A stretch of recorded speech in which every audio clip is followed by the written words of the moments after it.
interrupt this program to bring you a special report.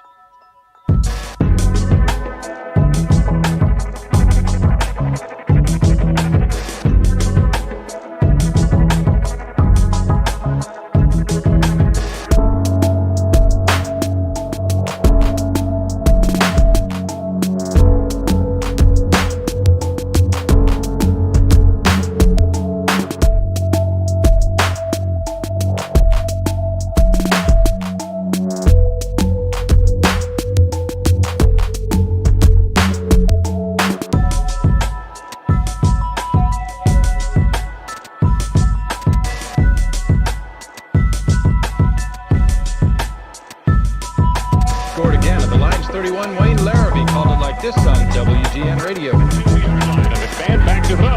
Dumps it up the ball. To the 20, to the 15, to the 10, to the 5. McMahon and McKinnon 14-0 Bears. Then the defense, which hadn't put up a sack in 12 quarters, finally did. We interrupt this program to bring you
The cops are here!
Hello, fellow travelers, and welcome to the Hard Light Network. We appreciate you guys coming tonight. It's going to be a good night. We're doing our first ever debate panel. We're having a few guests, more than one this time. We're going to have some back and forth. We're going to get into some pretty serious topics. But first, as always, we're going to do our first hour of gamer time. And tonight, we're going to be playing some Prison Architect. So, again, I appreciate you guys showing up tonight. It's going to be a good night, and let's get into it. So, like I said, tonight we're going to be debating police reform, and it's a pretty broad subject, but I'm going to try and keep it focused to the major topics that people really care about when it comes to the issue. We're going to blow through mostly police reform in particular in regards to stuff like education, the role of police, et cetera, et cetera. And then we're going to talk a little bit about prison reform as a related subject. And after that, we're going to see where it goes from there. But I hope you guys are ready for a good night tonight. We're going to be having some, hopefully, a little bit heated but productive debate because we want it to be entertaining. But, I'm personally tired of the slogans, the whataboutisms, the spinning the wheels in the mud and nothing ever going anywhere in these discussions. I'm pretty sure that nobody that watches this channel is really interested in the partisan back and forth talking points. We really want to get to the meat of the issue, and we want to have some, at the very least, some good productive conversation. So we're going to get into it, guys. But first, like I said, tonight we're starting off with some Prison Architect. Always try to stay on theme with the game of the night. We want it to reflect the themes for the show, keep everything relevant. I'm gonna have to mess with my levels here in just a moment. How's everybody's night? How's everybody doing? I hope you guys are having a good one.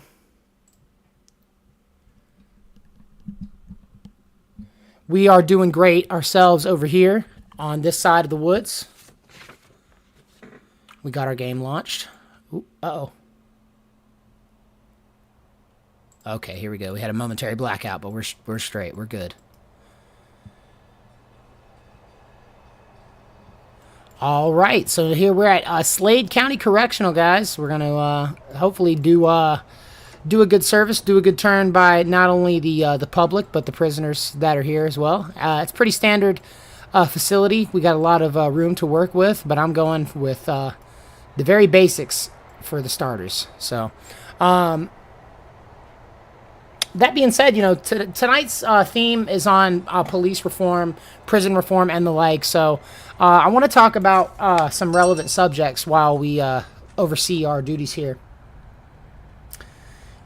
First and foremost, when it comes to police reform, I think one of the biggest obstacles in the way, both good and bad, is police unions.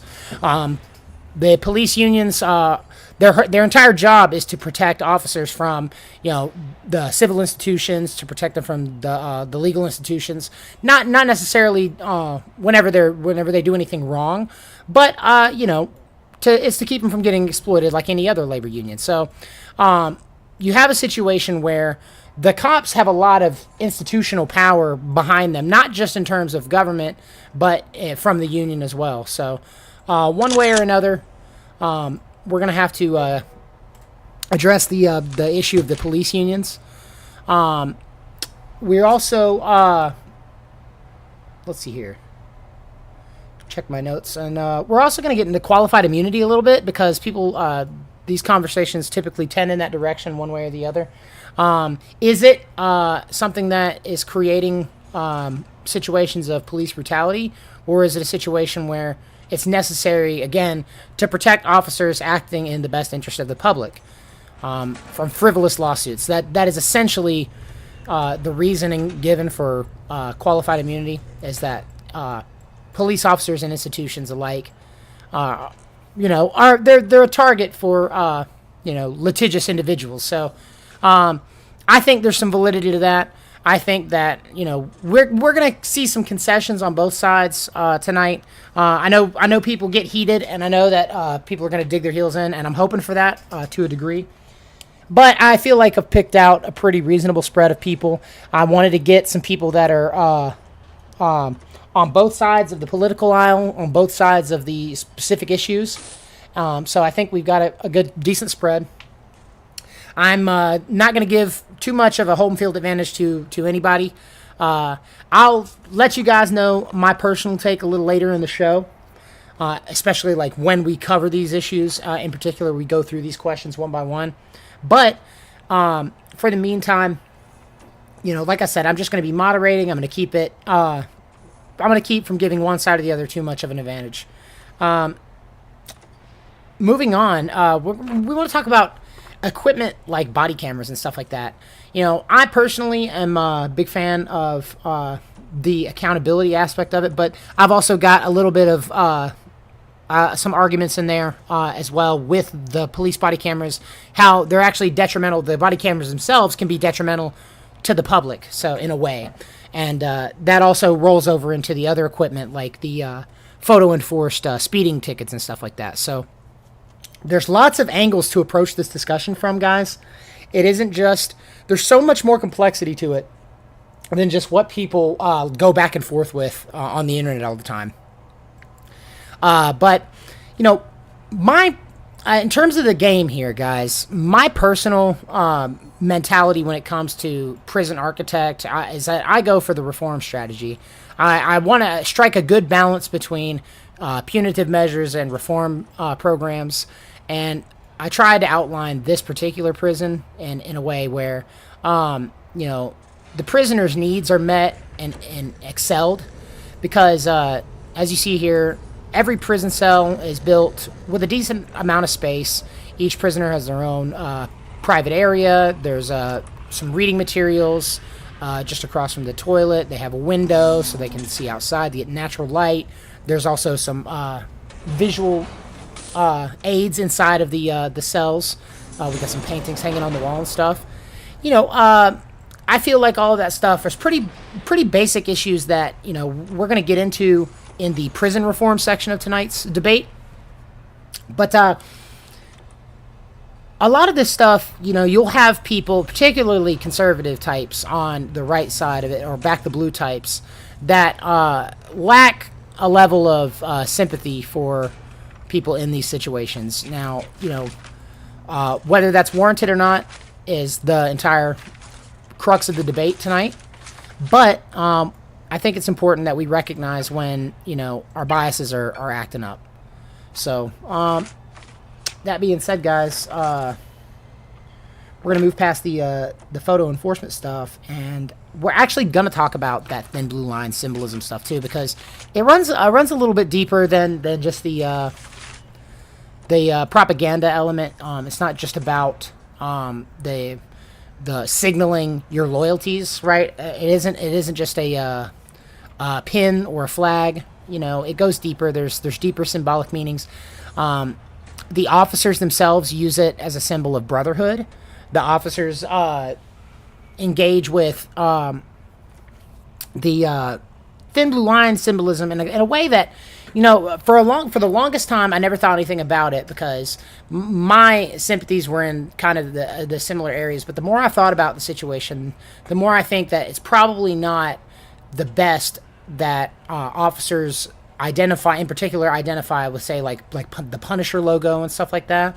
I think we could probably that's one of those concessions we can make, where maybe we shouldn't be attracting individuals with ideas of gunfights and vigilantism, because that already sets the tone for the types of interactions that we're going to be having. So if you pull a guy into a police recruitment office and you're showing him a bunch of images of cops being badass and shooting guns and blowing stuff up and rolling over civilian vehicles and tanks and stuff like that, I could see how that would attract or at the very minimum appeal to a certain type of individual. And maybe that certain type of individual just isn't the best for dealing with criminals. Like maybe not even maybe you could put them towards more violent institutions. Maybe they would excel in like a SWAT environment or even a military policing environment. But you put them in running traffic, and you've got bigger issues there potentially. So there's lots of stuff to talk about because this issue is seeing a lot of coverage now, especially as we get closer to the election season. Tensions are rising. The law enforcement issue is a huge voting issue. So lots of people are going to be looking out, especially right now in New York as a particular example. New York is seeing, for the first time in a while, a potential Republican candidacy because on specifically the issue of crime and punishment. It seems like a lot of people, the average people, feel like maybe the more liberal elements in the country are not taking a firm enough stance on crime and punishment, and that seems like the average person is facing the consequences for that. So lots of stuff to be getting into, lots of very heavy topics to be discussing tonight too. So we're gonna get into it, guys.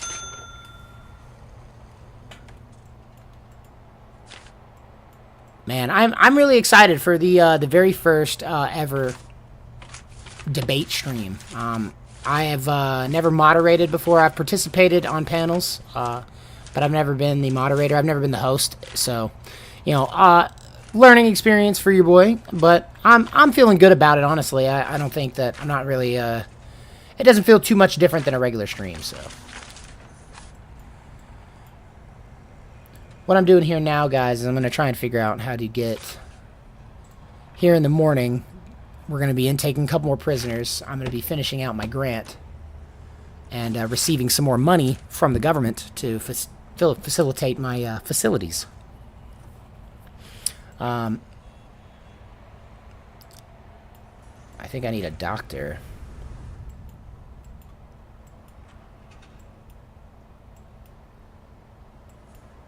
Yeah, we need a doctor. Oh, no, we got a doctor. He's on break.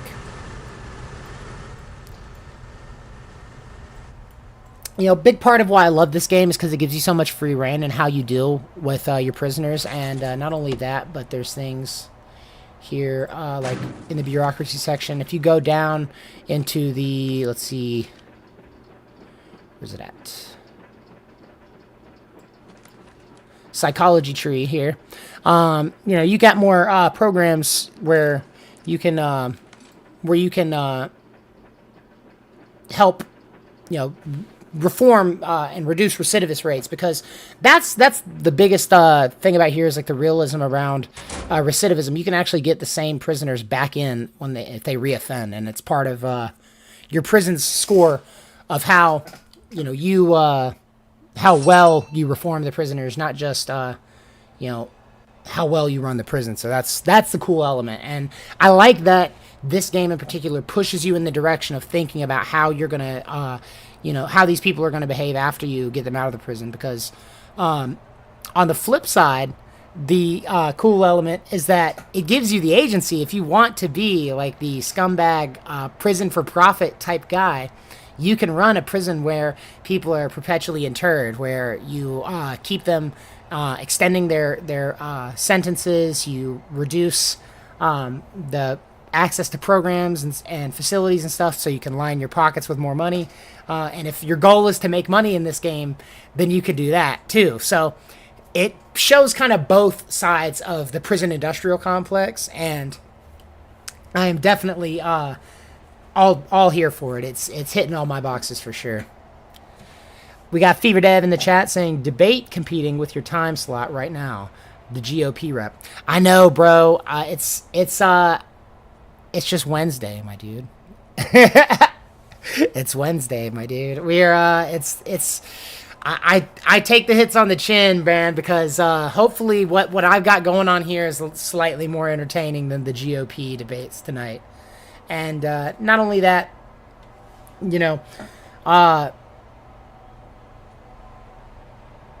I'm just not as enthused about this. I'm not as invested, I guess, in this year's rounds of political developments. Honestly, to tell you the quite honest truth, during lockdowns, it was there was a lot more investment. I feel like you kind of had no choice, but then,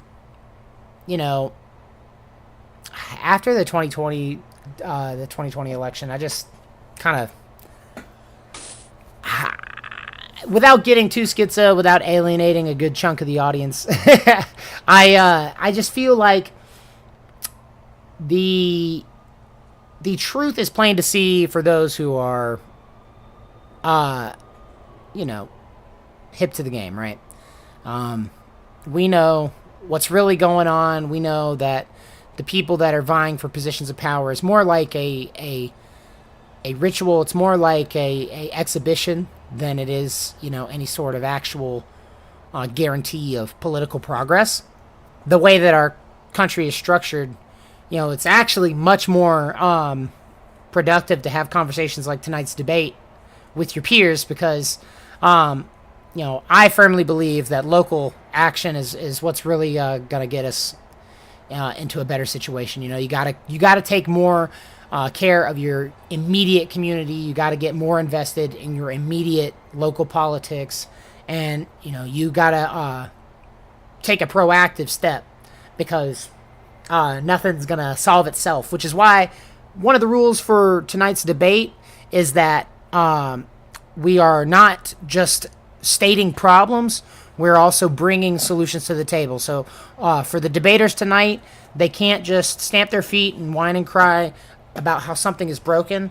They have to offer a solution on how to fix it as well. So that's part of keeping in with the making progress tonight. I'm going to make sure that, regardless of whether or not you agree with the solution that's proposed is neither here nor there, as long as one is being presented and is coherent and is something we can work with, then that's what I'm after. So, but speaking of solutions, back into the game, guys. Our prisoners are still sleeping. It's 7 o'clock. Oh, now they're up. They're up for lockup. Right on time. As soon as I start talking crap about them.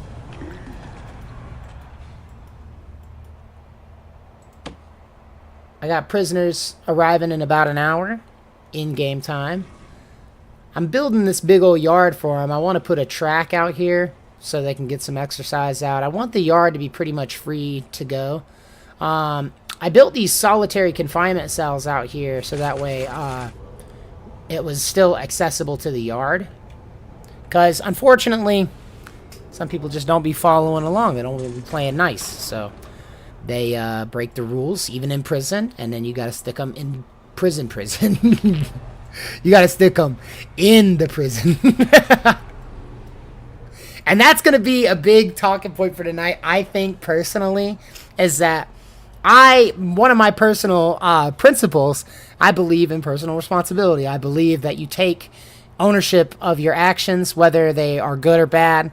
When it's time for you to be punished, it's time for you to be punished. So you suck it up and you deal with it like an adult and you go through the situation. I am not impressed with people. See, look at this. You see this little notification up here, guys? It's fading now, but it says we could make extra money if we had death row inmates. I'm about to go off on a tangent.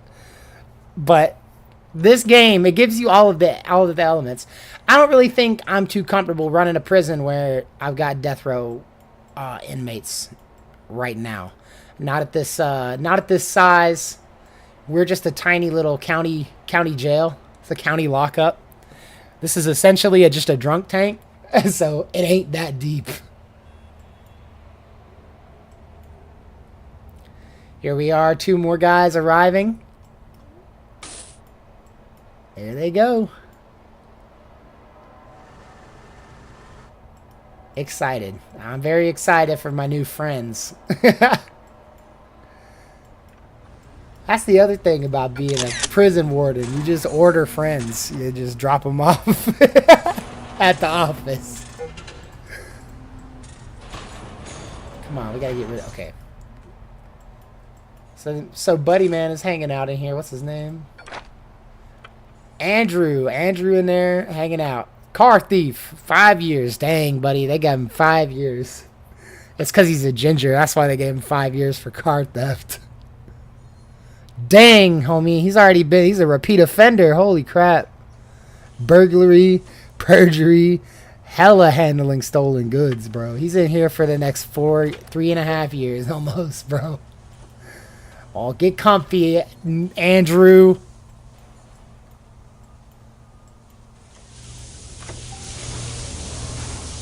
Let's check out Kelly. Matt, Crowded World's Kelly. Who's this guy?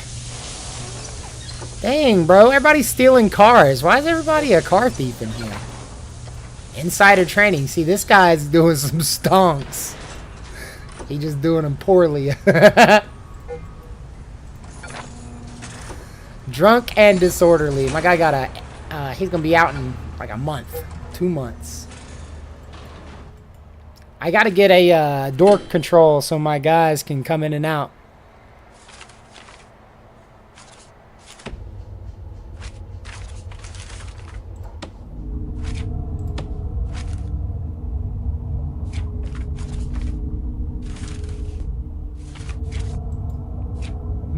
I may have to research it. I don't know.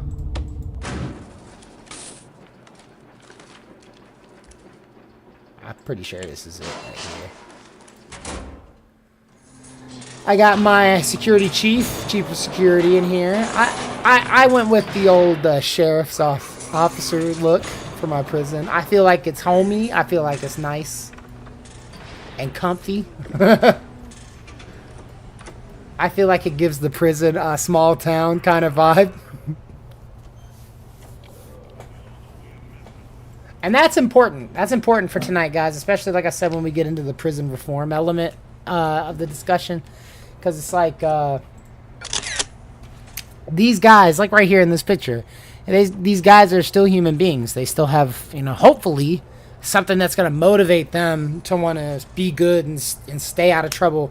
And when they get out of prison, it's something they can go back to. So you want to give them access to those methods, right? So like if a guy needs to contact his family, he needs to have easy access to phones. It shouldn't be something that's limited necessarily to like a reward or a punishment, but it should be maybe like reasonable limitations, like certain times of the day, right? Like it should be maybe certain blocks of time where prisoners can access these facilities, right?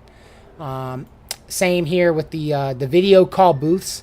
This is a bit more of a high-tech solution to these issues, right?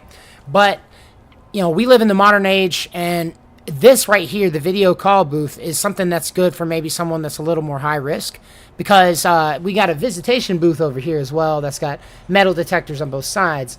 But this is low security, right? Because just think about it in terms of, you know, an escape, an active escape, right? The prisoners are going to want to take the path of least resistance. And in this situation, I've tried to mitigate that as much as possible. I've created barbed wire fences around the yard.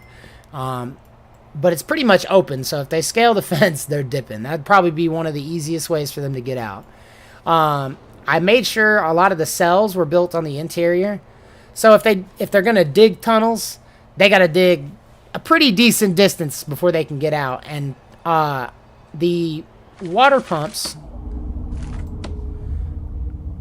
essentially give them free access to the entire prison facility, but there's no large pumps. There's no large pipes that are leading outside of the building. So that's one way I mitigate the security threat of them escaping. But then here, another potential vector of escape is that they come through here. They say they come in for a video call, right? Or they come in and they have a family member come and visit them. They can just jump over the counter, rush the door, dip out the front, and now they're running down the street. So, yeah, there's typically a guard stationed here, but if they're quick, if they're persistent, if it's more than one, then somebody might be getting out. But, you know,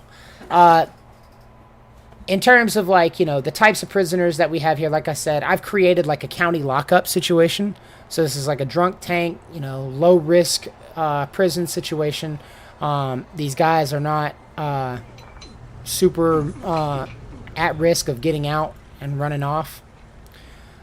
So, but eventually when we expand the prison and we get more facilities, access to greater equipment and stuff like that, we are going to have some intake. Let's see if I can figure out where I'm even. There we go. We could probably get somebody that's a little more high security, right? Like medium up to all the way up to criminally insane, legendary prisoners. Am I right? This is insane too. That somebody would be so institutionalized. They're a legendary prisoner, eh? And I'm thinking about the scaling on the crimes here, guys. Like this guy, where's he at? Where's Andrew? Oh, where's our ginger? Here he is. Look at Andrew. He's a he is a low risk prisoner, okay?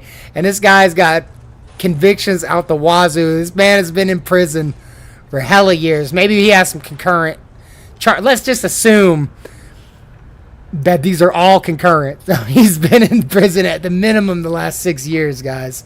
And he's working on another 5 for a separate car theft. So Andrew here got out of prison for 8 charges. He didn't even serve the handling stolen goods charge here. They just dropped it. He pled not guilty to that one. He didn't steal that stuff. He stole the other stuff. This is great. This is so sick. Such a good game. But, you know, think about, like, the scaling on somebody like Andrew Noel being the low-risk, small security guy, and then think about, like, just the power scaling to the maximum legendary prisoner. Jeez Louise, we appreciate you guys stopping through. Hello, fellow travelers, and welcome to the Hardlight Network. We got Lord Mast in the chat. Lord Mass, thanks for stopping by, my guy. We're playing some Prison Architect, homie. It's on theme for tonight's discussion. We're talking about how we can not just punish people, but reform them. We want to improve the lives of the prisoners. That's my personal take here, guys. I'm just going to give you my personal opinion. When I build a prison on Prison Architect, I'm trying to get high rates for prisoner success, you know. I want their time in the facility to be potentially educational, to be productive, for them to leave the prison and never return. But if you wanted to play the cash money bags route, if you wanted to go the sleazy politician route and do the for-profit prison, you could do that. You could create tiny human right violation cells. You could give them terrible meals. You can essentially keep people perpetually imprisoned just so you can extend the amount of money that you get from the government. It's pretty crazy. It's a pretty crazy game. There's a lot of depth, especially for how simple it looks on the surface. And I love how it runs basically on auto. This is like the perfect game for tonight as well, because we are talking about prison reform and police reform. So big subjects tonight, big debate. We got 4 fellow travelers stopping by. They're going to be joining us tonight for the debate panel. It's going to be sick. It's going to be so much fun. We got a wide array of opinions for you guys tonight. I wanted to have some good back and forth, but we're not going to get bogged down in rhetoric. We're not going to get bogged down in insults. We're going to talk about the issues that are pertinent to people like us, and we're going to progress this topic forward. That's our goal for the Hardlight Network. Eternally, we want to make progress. We want to remember the past, and while we forge ahead onto the future. So again, I appreciate you guys stopping by. This is, first of all, I know we're just getting started, but the metrics on my end are looking great already off the rip. Appreciate you guys so much. Yeah, tonight's going to be such a good show. It's the first ever debate panel. We're going to be hopefully doing many more because it's something I've always been interested in. I've participated in several debates in the past. I've never hosted one. So, you know, this tonight is going to be great. It's fun. I'm very excited. It doesn't feel like too much different from your regular show. So I'm really hype on it. But let's see while we got about 20 more minutes before the main event starts, guys. Let's see if we can build some more facilities here. Oh, Lord Mass in the chat says, Sapphire Scribe versus Boogie 2988.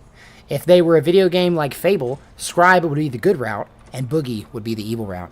Exactly, bro. The Giga Chad archetype. The good ending. Boogie the good ending, and I'll take that. I'll take that. I'm Boogie the good ending. Based. I really wish he would straighten up though. I've been getting him. I've been sticking it to him on X the last couple weeks. He's just been out of his pocket. He needs to get straight. But you know, to tell you the honest truth, guys, for as much of a lolcow as like Boogie puts on, there's a big part of me that's just, you know, it's all for the bit. Yo, what is this? What? I've never found a note before. Special prisoners. Rare, clearly marked with special abilities and stats. Serial killer. Gang leader. Mafia Don. No, bro, I'm trying to get traffic violation. I'm trying to get lapsed tickets and payments and stuff. Lord Master of the Chat. For example, listening to My Nightmare by Get Scared earns you scribe points, and listening to any form of country music earns you boogie points, in my opinion. Well, bro, I personally, I don't want to be one of those guys that's like, I love all music, bro. I'm a big fan of every music now, bro. But I will say that as someone that creates content that has like a wide range of interests and stuff like that, there is a certain vibe, you know, for the moment, and like, there are times, bro, where the country song is the song for the moment. It's the song for the time. But I get the spirit. I know where your heart's at, homie. I get the spirit of your question. This guy's thinking about drugs. Jeez Louise. Calm down, Clark. He pled not guilty to the burglary charge, homies, but he's in here, so I don't know. Did he do it? Did he do it? All right, chat. Tell me if Clark. I mean, we're kind of cheating. We get to see his brain. He's literally thinking about drugs nonstop. He hadn't stopped thinking about drugs since he was outside. He's already served hella charges. He did drunken disorderly.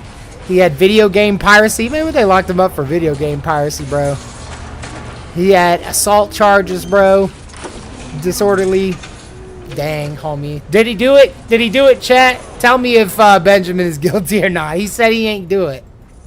Benjamin said, free my man Benjamin Clark. He said he didn't do it. He's a changed man. Just because he did those 5 other things doesn't mean that he's the drunken disorderly. They had a different drunken disorderly, guys. I love this game so much. Lord Mast asked if I have played The Escapist. No, bro, but I've seen it. It pops up on my recommended specifically because of this game. I do want to play it. There's lots of games I want to play, I want to get, but unfortunately, guys, we're gonna have to wait until YouTube starts paying me something, because there's too many games that your boy wants to play. There's too many games I want to do reviews and retrospectives on. And let's be real, the inflation pinch. Justin gave me, he armed me with the terms, guys. The inflation pinch is killing your boy. All right. So right now we're playing Prison Architect. We're going through the old video game library. But I think, like I said, I think this is the perfect game for tonight. Man, guys, I'm literally feeling so good. I'm on cloud 9 right now. I am very hyped for tonight. We're getting started in about 15 minutes here, guys. Let me peek on over real fast and see what's going on over in Discord. Yeah, we got homies. We got homies. It's going to be good. It's going to be a good night tonight, guys. I'm so excited.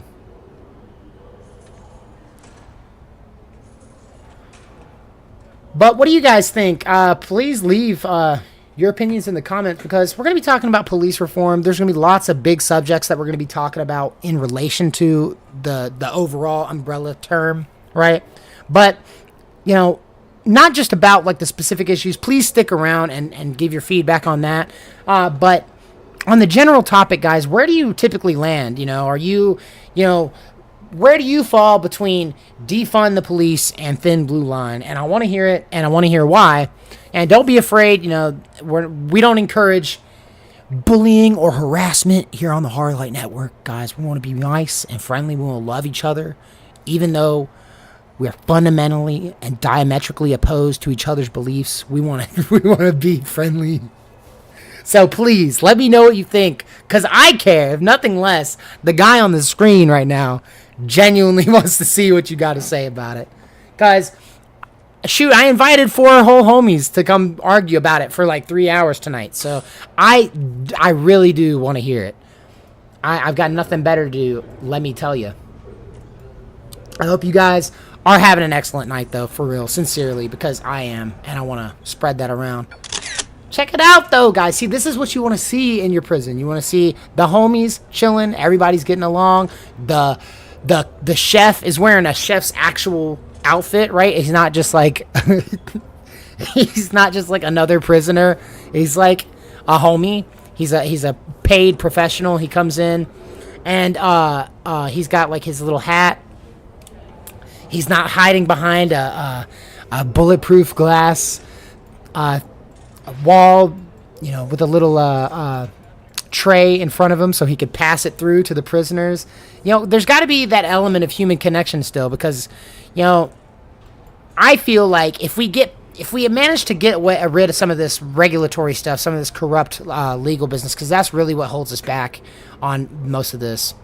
But if we can work through those issues, and we can get through the human element of it, right? Figuring out what makes people tick, the amount of people that have to be like physically restrained, put in solitary confinement, put in, holes in the ground and basically forgot about. I think there are definitely people like that, but I think the number is way smaller than we know. I think if we had access to the proper education and facilities, I think a lot of these problems would be solved. And I know that's easy to say, on the surface, but I genuinely do have points tonight I'm going to flesh out during the debate, because I've thought about this issue a lot. I've got family that's close to the law enforcement sector, and these are issues that are personally close. I've got family members that not only work in law enforcement but work in the logistical side of law enforcement. So, people that work in these government facilities that facilitate the actual day-to-day workings, not just guards and police officers, people arresting people and sticking them in the jail, but also the people that cook the food, handle the paperwork, handle the processing, all that kind of stuff. So there's so many different angles to this, and all of that is fleshed out in this game, Prison Architect, to perfection, in my opinion. And I feel like that's the part of the discussion that gets lost in the weeds. People get bogged down in their biases and in their political opinions, and they start overlooking, the basic core fundamental problems that we're facing here. But not tonight. Not tonight, fellas. Not tonight.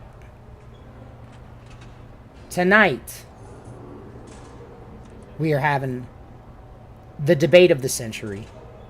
I want all my homies that are participating in the debate to jump into the queue when you get the chance. I will move you over to live at 9 p.m.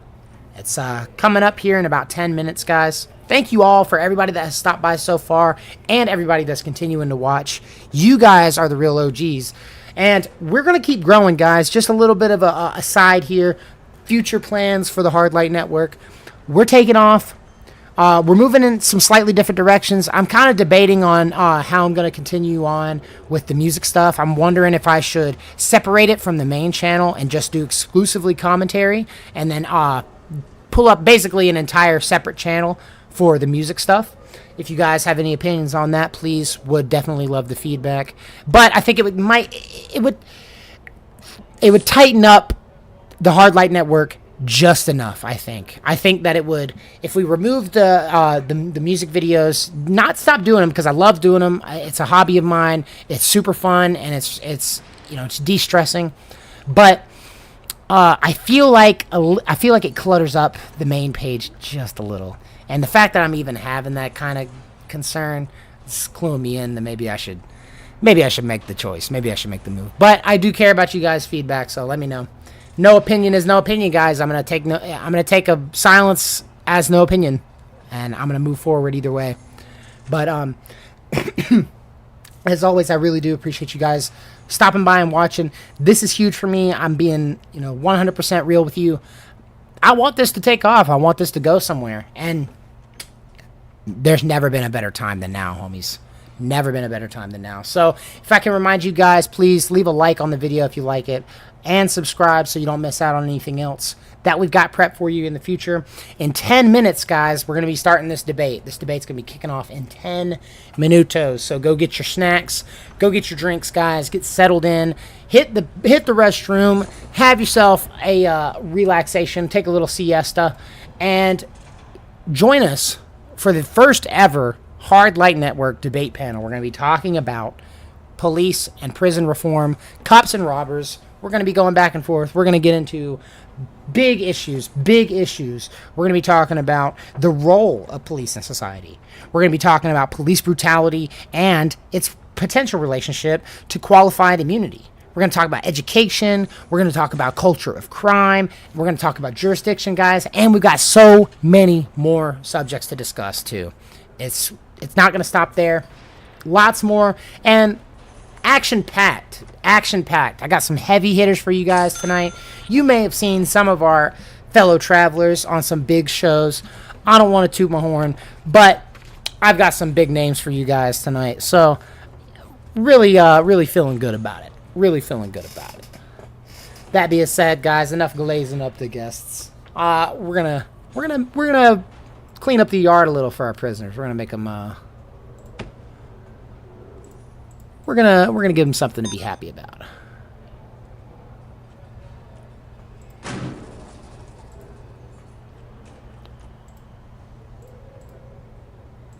I don't want to add death row to the prison. I don't know why it keeps trying to recommend me adding death row. I'm not a fan of death row. I'm not opposed entirely. I'm going to say for the purpose of the debate, I'm not opposed to the death penalty explicitly. I just don't think that, for me, that's a problem beyond like a dollar amount. And I don't want to initiate the conversation around death row in proximity to how much money it's going to make me. That's a little uncomfortable for me. Guys, let's sell ourselves off.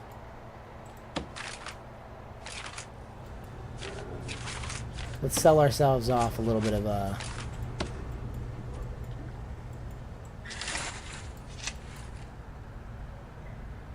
How do we get this? How do we get the floor? There we go. We're going to sell ourselves off some grass, some sod. Boom. Alright, we just made ourselves a little squared off area. No grass. No grass. We're going to replace it, though.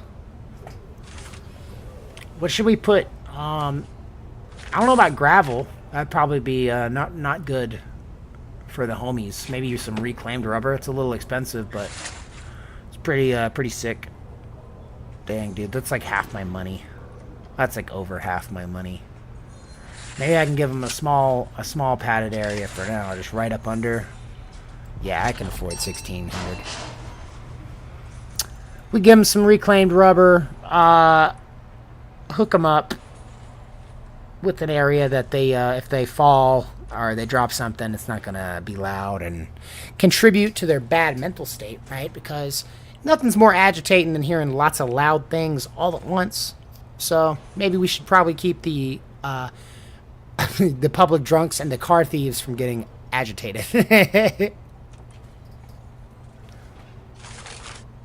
I also want to put a running track in, but this is even more expensive than the dang...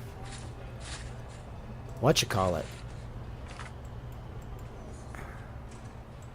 I'll do it, though.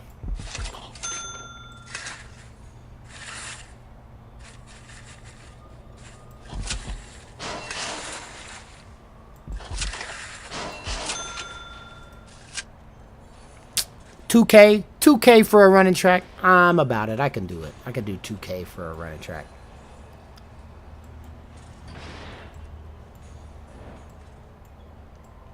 The prisoners will get their little leg space. I'll put some more reclaimed rubber here once I get some money in. It'll be good. It'll be good. We'll build more facilities. We'll build more facilities. We'll build better facilities. The people will be happy.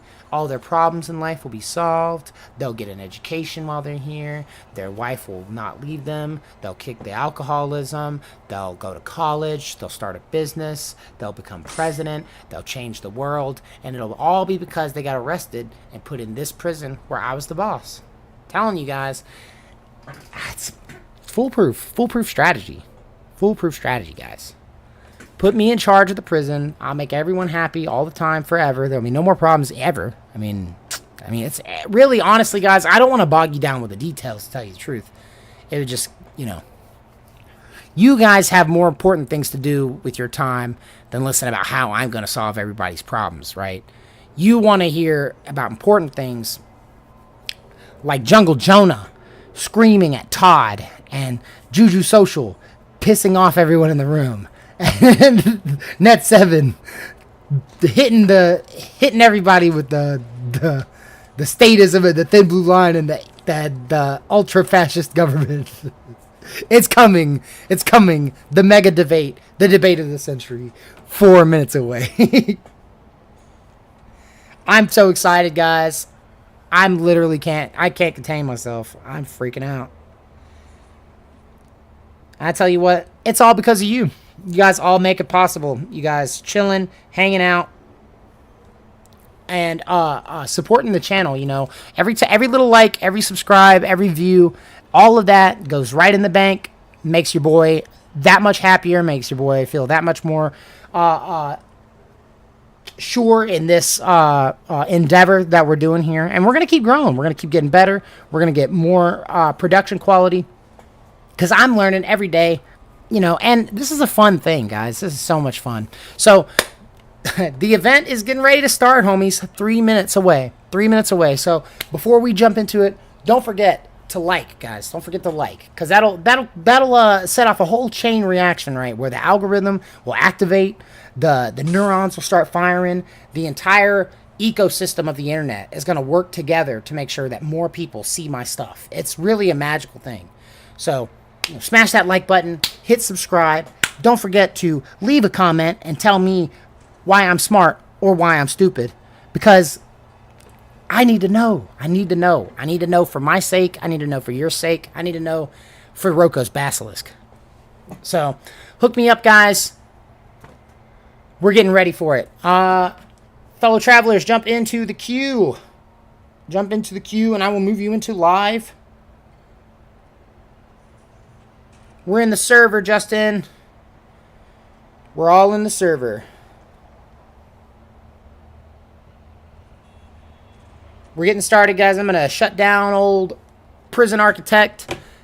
Appreciate you guys for watching me rant and rave over my little ant farm. It's a whole lot of fun. And I'll be playing some more of that for sure. Love my little Slade County Correctional Facility. Don't worry about these places. These places are not those aren't important. You don't need to. We're good. We got good wholesome facilities here. Okay, we don't deal in black sites in this. So, oh, awesome. We got a couple fellow travelers joining us in the chat. I'm gonna move them on over. We first and foremost we got our boy Wally World, WallyWorld.net in the chat. We're gonna be moving. Juju Social on over. Been up since 5:30. Oh, I think we're on. Here's Quibbles Over Coffee as well. Juju, and then you made me wait for like 15 seconds. I did, bro. I know. I'm so sorry.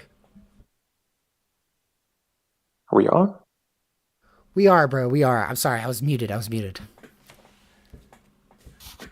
on Skype. We are. Thank you, guys. Now, see, and this is the thing. How are they going to recover? How are they going to recover from the they were late allegations, guys? Well, they aren't. It's still 8:59. They got 1 minute. Well, Todd will just use the I'm on colored people's time excuse. Hey, man, it's his term, not mine. When did they start going by colored people again, Justin? Could you enlighten me on that? I'm just paraphrasing. He's got exact quotations, homie. It's written in ink. Uh-oh. There we go. We got ourselves a Todd. We're moving him on over. Hi, I need somebody to trigger here.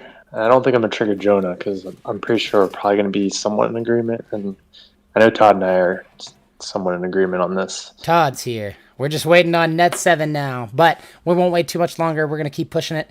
Thank you guys for tuning into this broadcast. I hope you're all having a great evening. And if you're just now joining us, hello, fellow traveler, and welcome to the Hard Light Network. Tonight's show is going to be a bit different from our normal show because tonight I'm going to be joined by a few of our fellow travelers to debate police reform. Tonight's show is going to be huge, but first, you don't want to miss on everything else we got prepared for you guys, for real. So be sure to like and subscribe. Moving forward, homies, we got CTE Todd in the chat. We've got Quibbles Over Coffee, aka Jungle Jonah. We've got Juju Social, and joining us shortly, we'll have Net7. Also, as a special guest on the show, we have Wally with WallyWorld.net. Yo, bro. Yo. Thank you guys for joining me. So what's up, everybody? Are we gonna get the show started? Yes.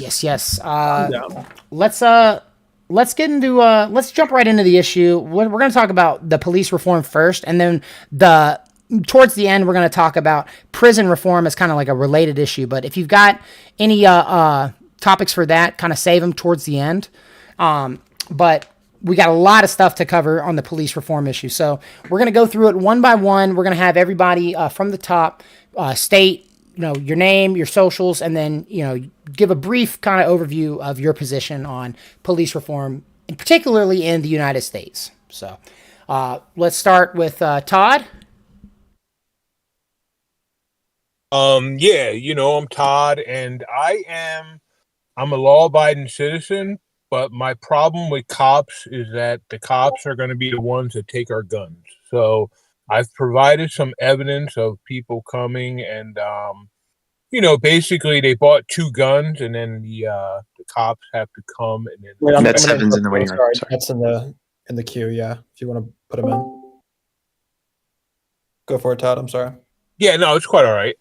So my basic position is that the cops will be weaponized to take guns, target Christians, and these things are already happening. So I'll lay out my proofs later, but that's my basic position. But overall, I'm a law-abiding citizen, being a Christian. Like, I don't break laws, but I just know that cops will be weaponized in the future to seize guns. So that's my problem with cops.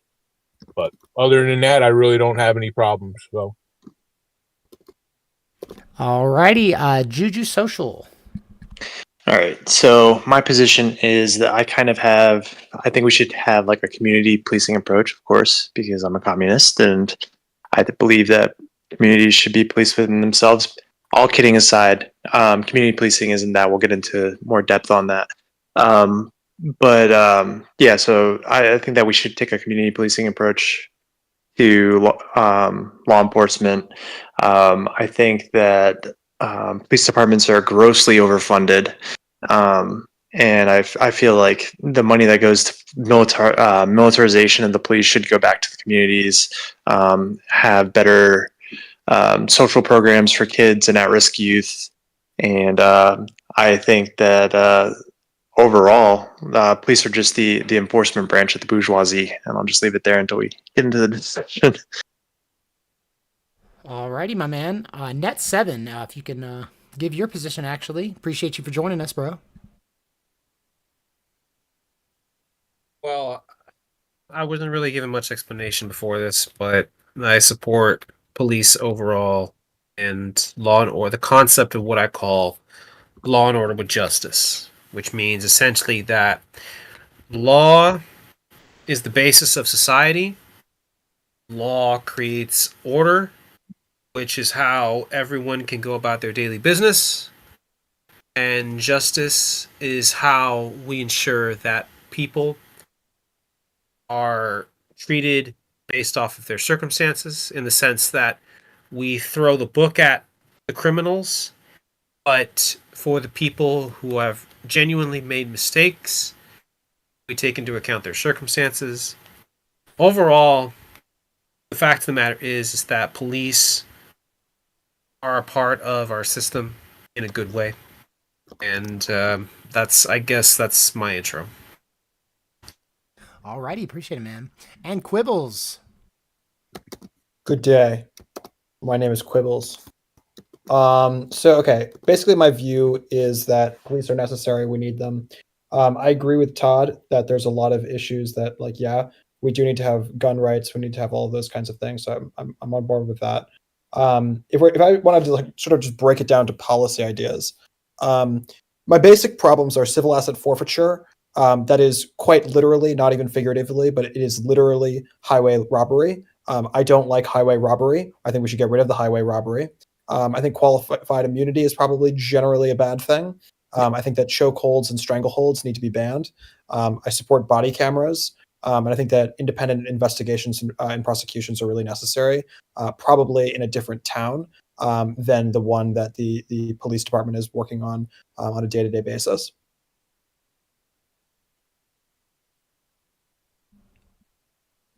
Is that it, or did we lose you? No, that's it. Okay, cool. Actually, so that's awesome, bro. You're pretty much 1 for 1 on all of our major topics tonight. We got a few more that you didn't hit, so that's excellent. I'm glad you're ready for the show. Sweet. And for like an outsider opinion, because Wally is not an American, not yet anyway, and he's kind of can give maybe an outside perspective if you want to jump in, bro. Hey, so first off, I'm full of shame because this is the first time I've been in one of your streams, and I've known you for ages. I know, bro. So I didn't just pop in to see what's going on. But my opinion is that the police are entirely unnecessary. We can replace them all with AI, China style. You know, when you throw your Snickers bar on the floor, the wrapper from your Snickers bar, you don't put it in the trash, and then the camera from the traffic lights sees that and detracts from your social credit score. I think that's the way to go. So we're all just living in fear because we just know we're watched all the time. Even when we're not watched, we think we are. And also, I'm extremely rich, so I can just go to my private island and do my nefarious stuff and live free of that. And I think that, ladies and gentlemen, is the way of the future. I love it, bro. And actually, as wild as it sounds, we are going to be talking about some of the automatic policing, some of the photo enforced policing stuff. So there is going to be the technological element in tonight's discussion as well. So that's it. And also, police will be replaced by children who will be reporting their parents. Which actually should appeal to Juju Social as a communist over there. He should be all about the children self-reporting. I got to think on that one. I just think that, taking away the Xbox isn't worth going to jail over. Bro, I luckily that my kids won't be hearing your rhetoric, Kobe. Well, that's my primary parenting strategy. Well, in Canada, they passed that bill where it's like if you deny your child's gender identity, it qualifies as child abuse. So there is kind of the thing of if my mom doesn't get me an Xbox, I can say that she called me gay. You know what I mean? And then then I get to go to a foster home, and I can just keep going through the system. Yeah, I actually disavow that. That's a decision that parents should be allowed to make. I don't want to go ramble on it too much. Well, but community policing leads to that, bro. So if you have community policing and it's some blue hair community police person and they get called to your house, but community policing isn't yes, it is the community sort of go ahead. Whole, see something, say something type of mentality, but it's also that you're having people that live in the community. You have cops that serve just one block or 2 blocks instead of being spread out all across the city. So they actually get to know the community that they're serving, and they know everybody on a first name basis. it's about and it's also about like you're taking them, like when people are saying like defund the police and all of that, they're not saying like defund like we're not going to have law enforcement altogether. They're just saying like instead of buying the police like tanks, let's take that money and we're gonna have like after school programs, and we're gonna have programs to like teach people like how to do like skills, so that like basically all these things that like put a person at risk of like committing crimes, like the all this like wasted money that's going to, so that like basically so the police can come and kick down your door and take your guns. Instead of like doing that, we're gonna take the money and we're gonna give it to better areas that are actually going to prevent the crimes from happening in the first place. Or that just is some blue hair. I'm glad that we've got I'm glad that we've got an issue of contention to start out real quick. But I wanted to present the panel's first question to everybody and get everybody's response in order, and then because this one is the first direct question. There's some tangential questions we can kind of explore organically, but this one is kind of going to set the tone for the remainder of the event. So down the list again from the very top, the first the first question that the panel has for everybody present, starting with Todd, is what is actually the role of police in society? Because I feel like we need to establish that first before we get into these other issues. So starting with Todd, what is the panel is asking, what is the role of police in society? Yeah, the role of police in society is basically just to protect the citizenry. So I will agree with Juju. That's called Pentagon Program 1099. It started in 1997, where we started giving law enforcement actual military equipment. Obviously, sometimes that will be warranted, but mostly it'll be used against the people. So basically, just like the government, the only role police have is to keep you safe.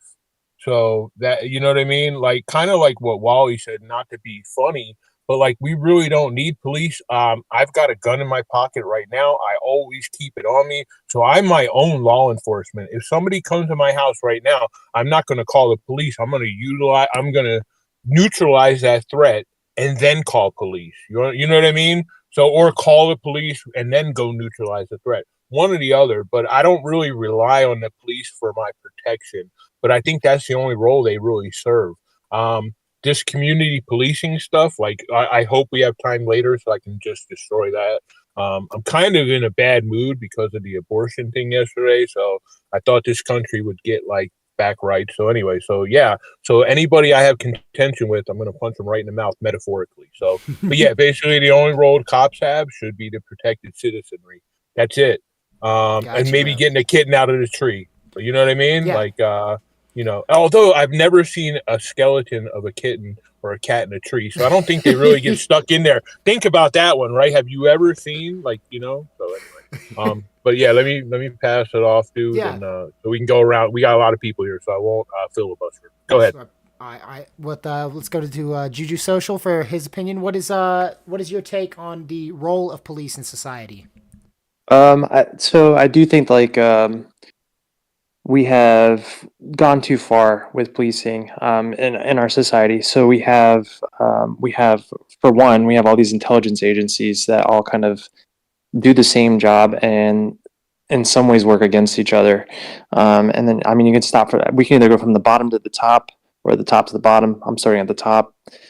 So like working my way down. So like you have the FBI, the DEA, the ATF, the CIA, you just like they're the NSA. You have all of these law enforcement agencies that kind of are watching everybody, and I think that ultimately, like that should be something that's done collectively as a society. I feel like it's a waste of time and money. And you said we'll talk about prison reform later, but it all leads into that. And then like at the community level, I think that like we need to have police. Obviously, like people are, like crime's not going to go away. Like we need to have sort of like an enforcement branch there for when something does go awry. But we should be more proactive in doing things to prevent crime from happening, and it's not just throwing money at police departments and law enforcement to say, oh, I feel like that's not proactive at all. That's just saying, okay, we know it's going to happen, so we're just going to overfund all these areas to try to punish crime. And then kind I kind of agree with Todd in that. Shit, I lost my train of thought. Sorry. No, I agree with him in that. What did you say, Todd? Well, I said a lot, but like you're talking about the militarization part. Yeah, the militarization of the police. There was something that you said, and I was like, no, I actually agree. Oh no, no, yeah, yeah. So if we're gonna have if we have all this money to give, like basically we have military police. Maybe we can give everybody like a Ring doorbell camera. I feel like that would be something proactive we could do, and then if somebody because nobody's gonna come and save you, you have to save yourself. If somebody breaks into your house, you need to take care of that yourself. But then you're kind of protected to say like, this is what happened, and this is why I had to use force. So I agree with him in some ways. Like ultimately you're responsible for your own safety, and honestly, that's kind of like what community policing is about. Like, and we don't have strong enough communities anymore. Like, we need to get back to that.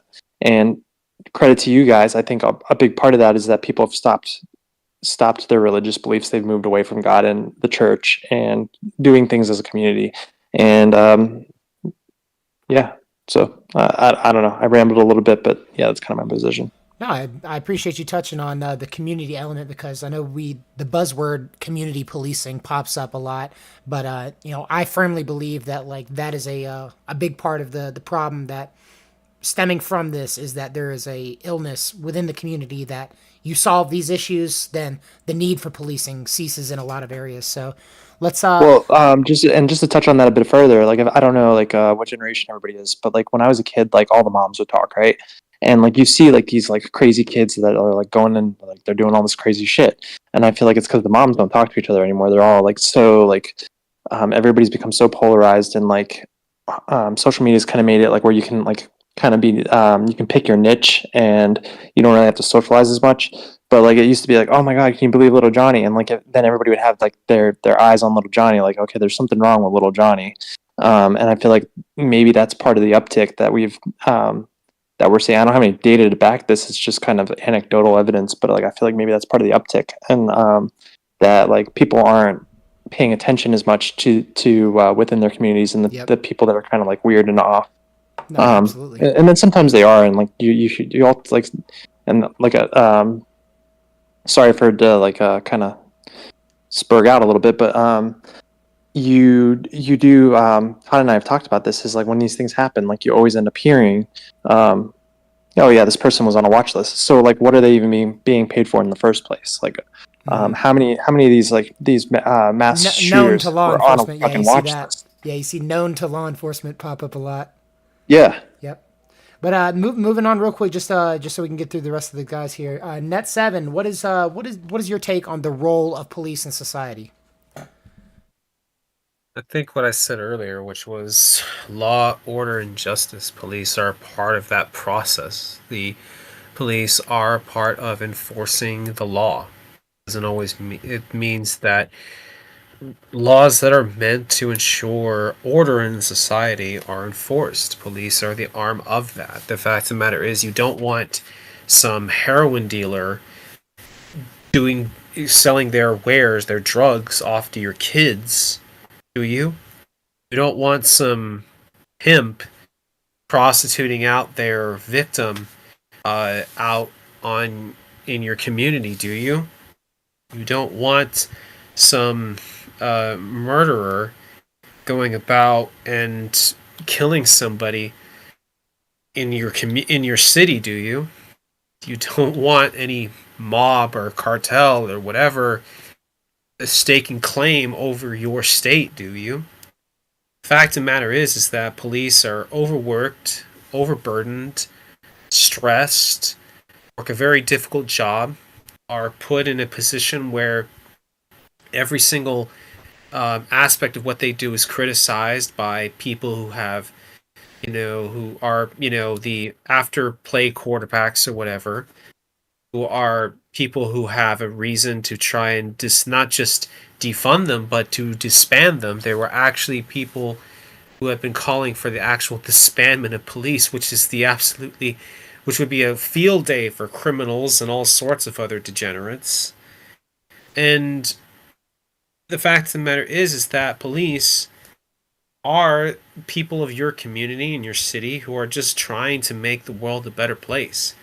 That doesn't mean all cops are good, but so what? Not all people are good. You know, the critics of police who try to claim the moral ground and say, "Oh, police have done this and they've done that." Well, those same people, have flaws themselves. Institutions have flaws. It doesn't mean they're perfect. When the Bible says Christ comes back, if you're a Christian, or the world doesn't come back, that if you're that belief, or the world is not perfect as it is. But do police make the world better? Absolutely. I'd rather have police on the streets, and I don't always get along with them. I mean, the police officers that you see that have to deal with the worst criminal scum in the world, I'm talking drug dealers, rapists, pedophiles, murderers, gangbangers. Like, if you go to the city of Tulsa in Arizona, those cops have to deal with a lot of crap. Even though it's a small city, they're sandwiched between Avondale and West Phoenix and Maryville, which is called Murdervale, and cops in West Phoenix in the Maryville district. Those cops have to deal with a lot of crap, and they have to deal with people looking over their shoulder every time examining what they're doing. Yeah. And they're just trying to enforce the law, and they're trying to make society better for people. Now, I've noticed that cops in other cities that are calmer, like Gilbert and Chandler, for example, they don't really have a crime level, can act like D-words. But cops are a part of the process of law and order and justice, and their part in their society is making lives better for us. So I don't get all... So, do they deserve some flack sometimes? Yeah, they do. But do they deserve to be hated? No. Well, I thought something that you brought up that was especially pertinent was that at the very beginning of your point, you talked about how the police are the enforcement for the laws that are on the books, right? So if there was, to use your same example, one of your same examples, kind of as an extreme example, if there was a cultural acceptance, a widespread cultural acceptance of, like you said, heroin, of doing heroin, if that was normalized, if it was acceptable to the average person, if it was something that the average person indulged in regularly or recreationally, the police wouldn't police that. The police wouldn't get otherwise involved because society at large has determined that behavior or activity is acceptable. And that's part of the discussion that always gets kind of sucked into the void when it comes to police and policing issues, is that there's a reason why the cops are there. There's a reason why they're engaging with the person that they're engaging with. It's because some law, some regulation, something on the books is empowering them to engage in that situation. They don't just pop up and enforce their own personal rules and standards. They always cite something. Now, you can make the argument that they will cite laws inaccurately. You'll make the argument that they will say that you're being...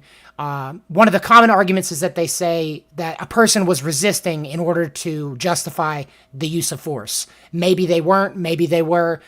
Hopefully the body camera proves the story one way or the other, right? But that's just an example of how, they always cite some sort of ordinance or some sort of rule that allows them to behave the way they do. They don't ever just act of their own authority. They always try to tie it back to the state's authority. So, for us, remind me what the question was again. Quibbles, actually, excellent. Yes, sir. For you, my man, what is the role of police in society?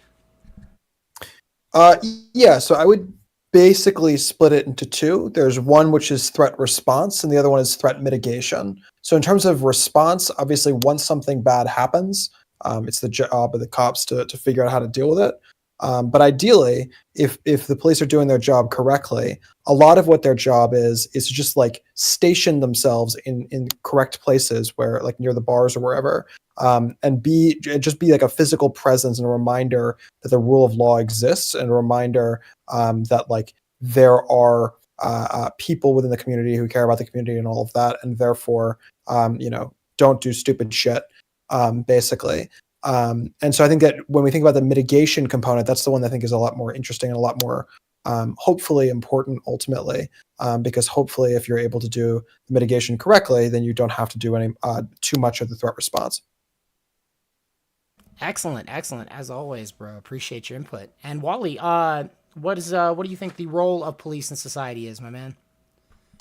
Well, you're gonna have to forgive me for going on tangents and all that kind of thing. I am quite literally retarded. But I think something. And I'm not trying to give a politician answer here, but I would say, for the role of police, it's for me more the question is actually what is policing. I know it sounds the same, but what we were talking about before when I brought up that bill in Canada with the gender stuff, it's like social workers are kind of police in a way, and like that's what that bill is doing. And I think something interesting that Juju said when he was saying about the community policing, to touch on that, is that like during riots, a lot of the time they get police from out of the place that the riot is happening, and because it's depersonalized, they don't know the people, right?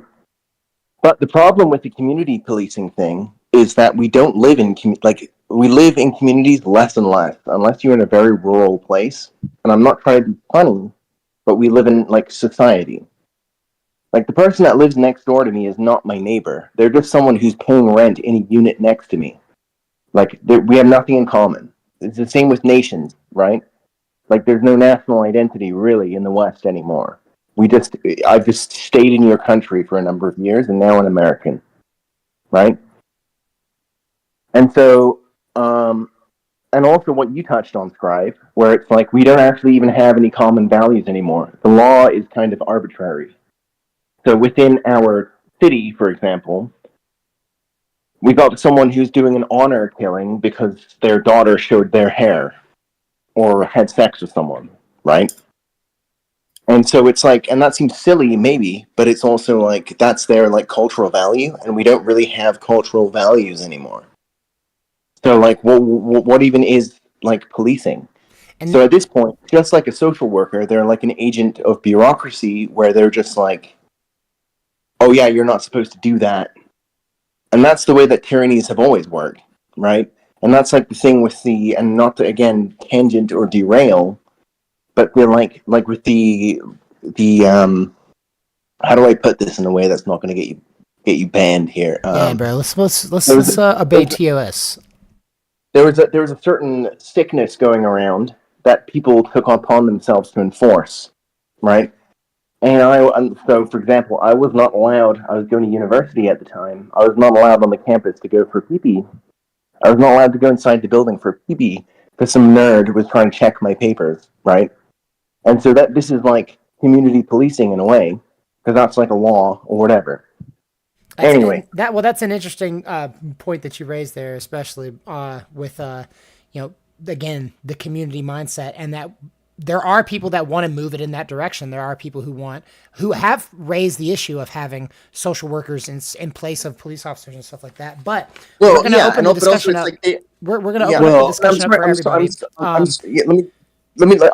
I'm sorry to have like brought up so many things there and to ramble and all that, and I'm sorry to be like the nihilist, but it's like there's the law to me seems arbitrary and made up by a bunch of people I don't know far away, and then it's like enforced arbitrarily, and so it's like it's a problem.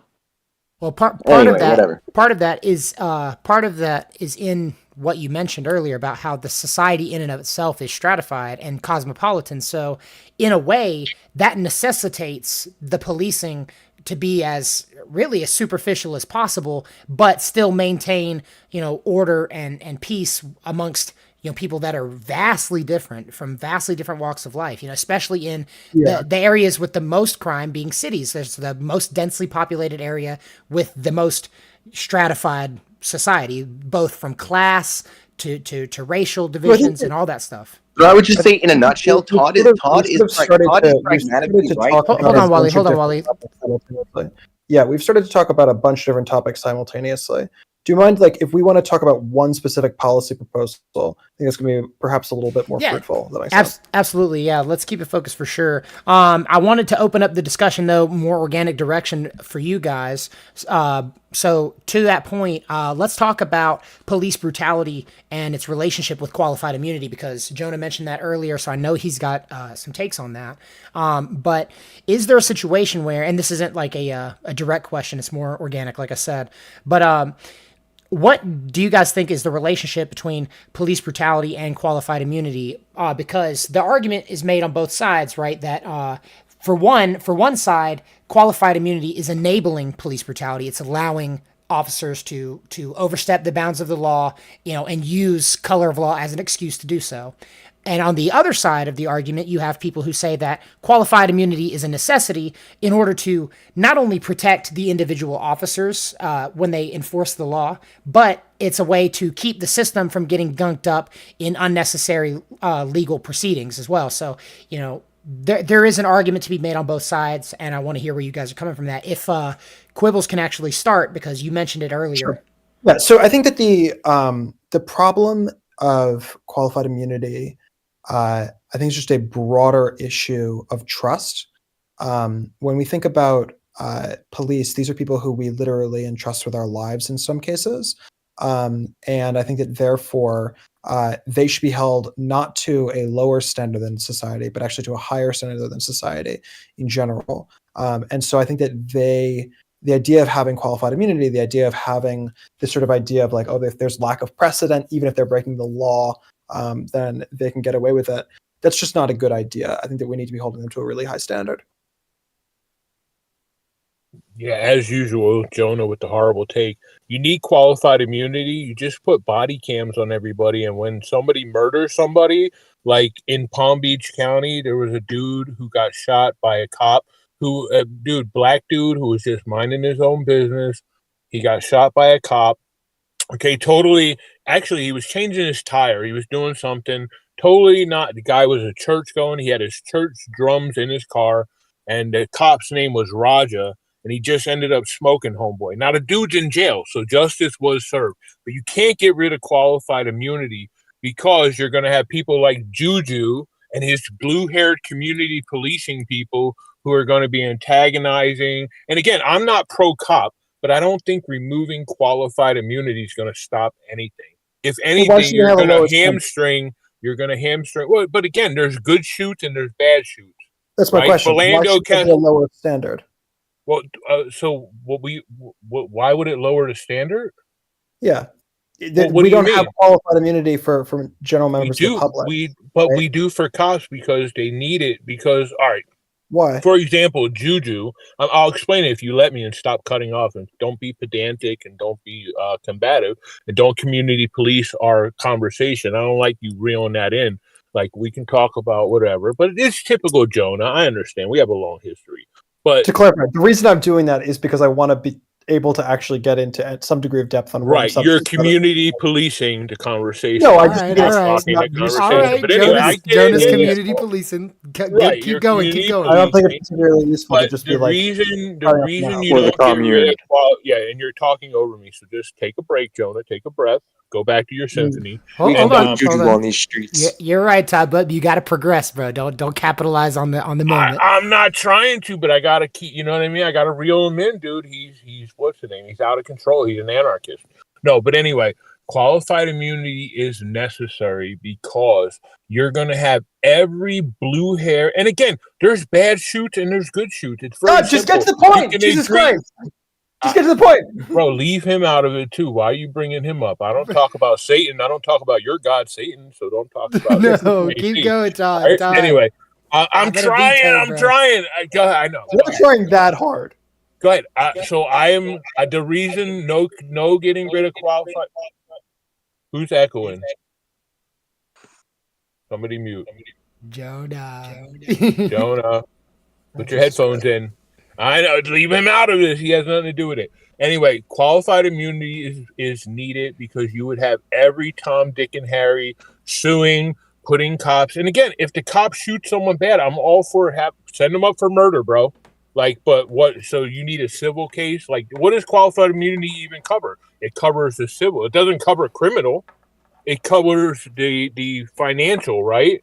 It doesn't mean if you shoot someone as a cop, you're free and clear. It's not what qualified immunity is. So why is that necessary? There we go. It is necessary because I just explained it to you. You'll have every blue hair. You'll have all the cop city people, all the anarchists. It's the waste of resources issue that the cops. So your answer is the reason it's necessary is because you think it's a waste of resources not to have it. No, the judge would look it over and be like, "Okay, this is a waste of time. I need you to be a little this case out." Okay, it's been be a little faster to the point. I already said it. You'll have every blue hair suing. I mean, I don't know what you don't understand. Okay, so your concern is that people are going to abuse the system and try to go after cops as individuals, and therefore you need to have a protection against the individuals going after cops. That's correct. And then when they murder somebody, you put them in jail, like fucking Chauvin is, dude. Cool. Very simple, easy. Okay, done. Go ahead. Okay, cool. So why do you think that that's going to happen? Why is there an antagonism in society against individual members? The Bolshevik Revolution, the 2020 Bolshevik Revolution is why it's going to happen. Why we weren't? Because you weren't allowed to burn down courthouses. That was fascism. That was what I was told, bro. Like, do you not remember 2020? Okay, so the issue is that there is a broader problem of a disparity between what the public wants and what the police are providing. And so therefore you think that the police are unpopular. And in order to protect police from being unpopular, you want to make laws that allow them to do things that are perhaps abuses of power because they are unpopular, rather than trying to fix the undergirding problem, which is that they're unpopular, and starting to unpack why they're unpopular. No. That's not why. I literally said why. We'll move it along. But just I don't know why you're twisting. No, stay on it. Don't move along. Stay on it. What part of that was I wrong about? Well, Justin brought up something in relation to it about how the judge would just take one look at the case and then throw it out, right? Well, absolutely. My response to that though is that I think the whole point of qualified immunity is to prevent that from being necessary in the first place. Okay, so you're telling me that it's fair. Hold on. You're telling me that it's fair that I can be sued because I walked on somebody's grass, but a cop can't be sued for pulling me over for who knows why. They can pull you over for fucking any reason. Like there's no like checks and balance on the police. I mean there is, but it's like very hard to do. See, this is where we get into the meat of the actual stopping, because how are they going to verify otherwise, Justin? What's that? So you believe in stop and frisk? Not necessarily stop and frisk, but the stoppage in and of itself, for sure, because you got to verify one way or the other, right? Yeah, but like, okay, so I'm a law-abiding citizen. They don't have like X-ray vision, you know. Like that, it's unproductive to society to just like be able to like just pull over random people.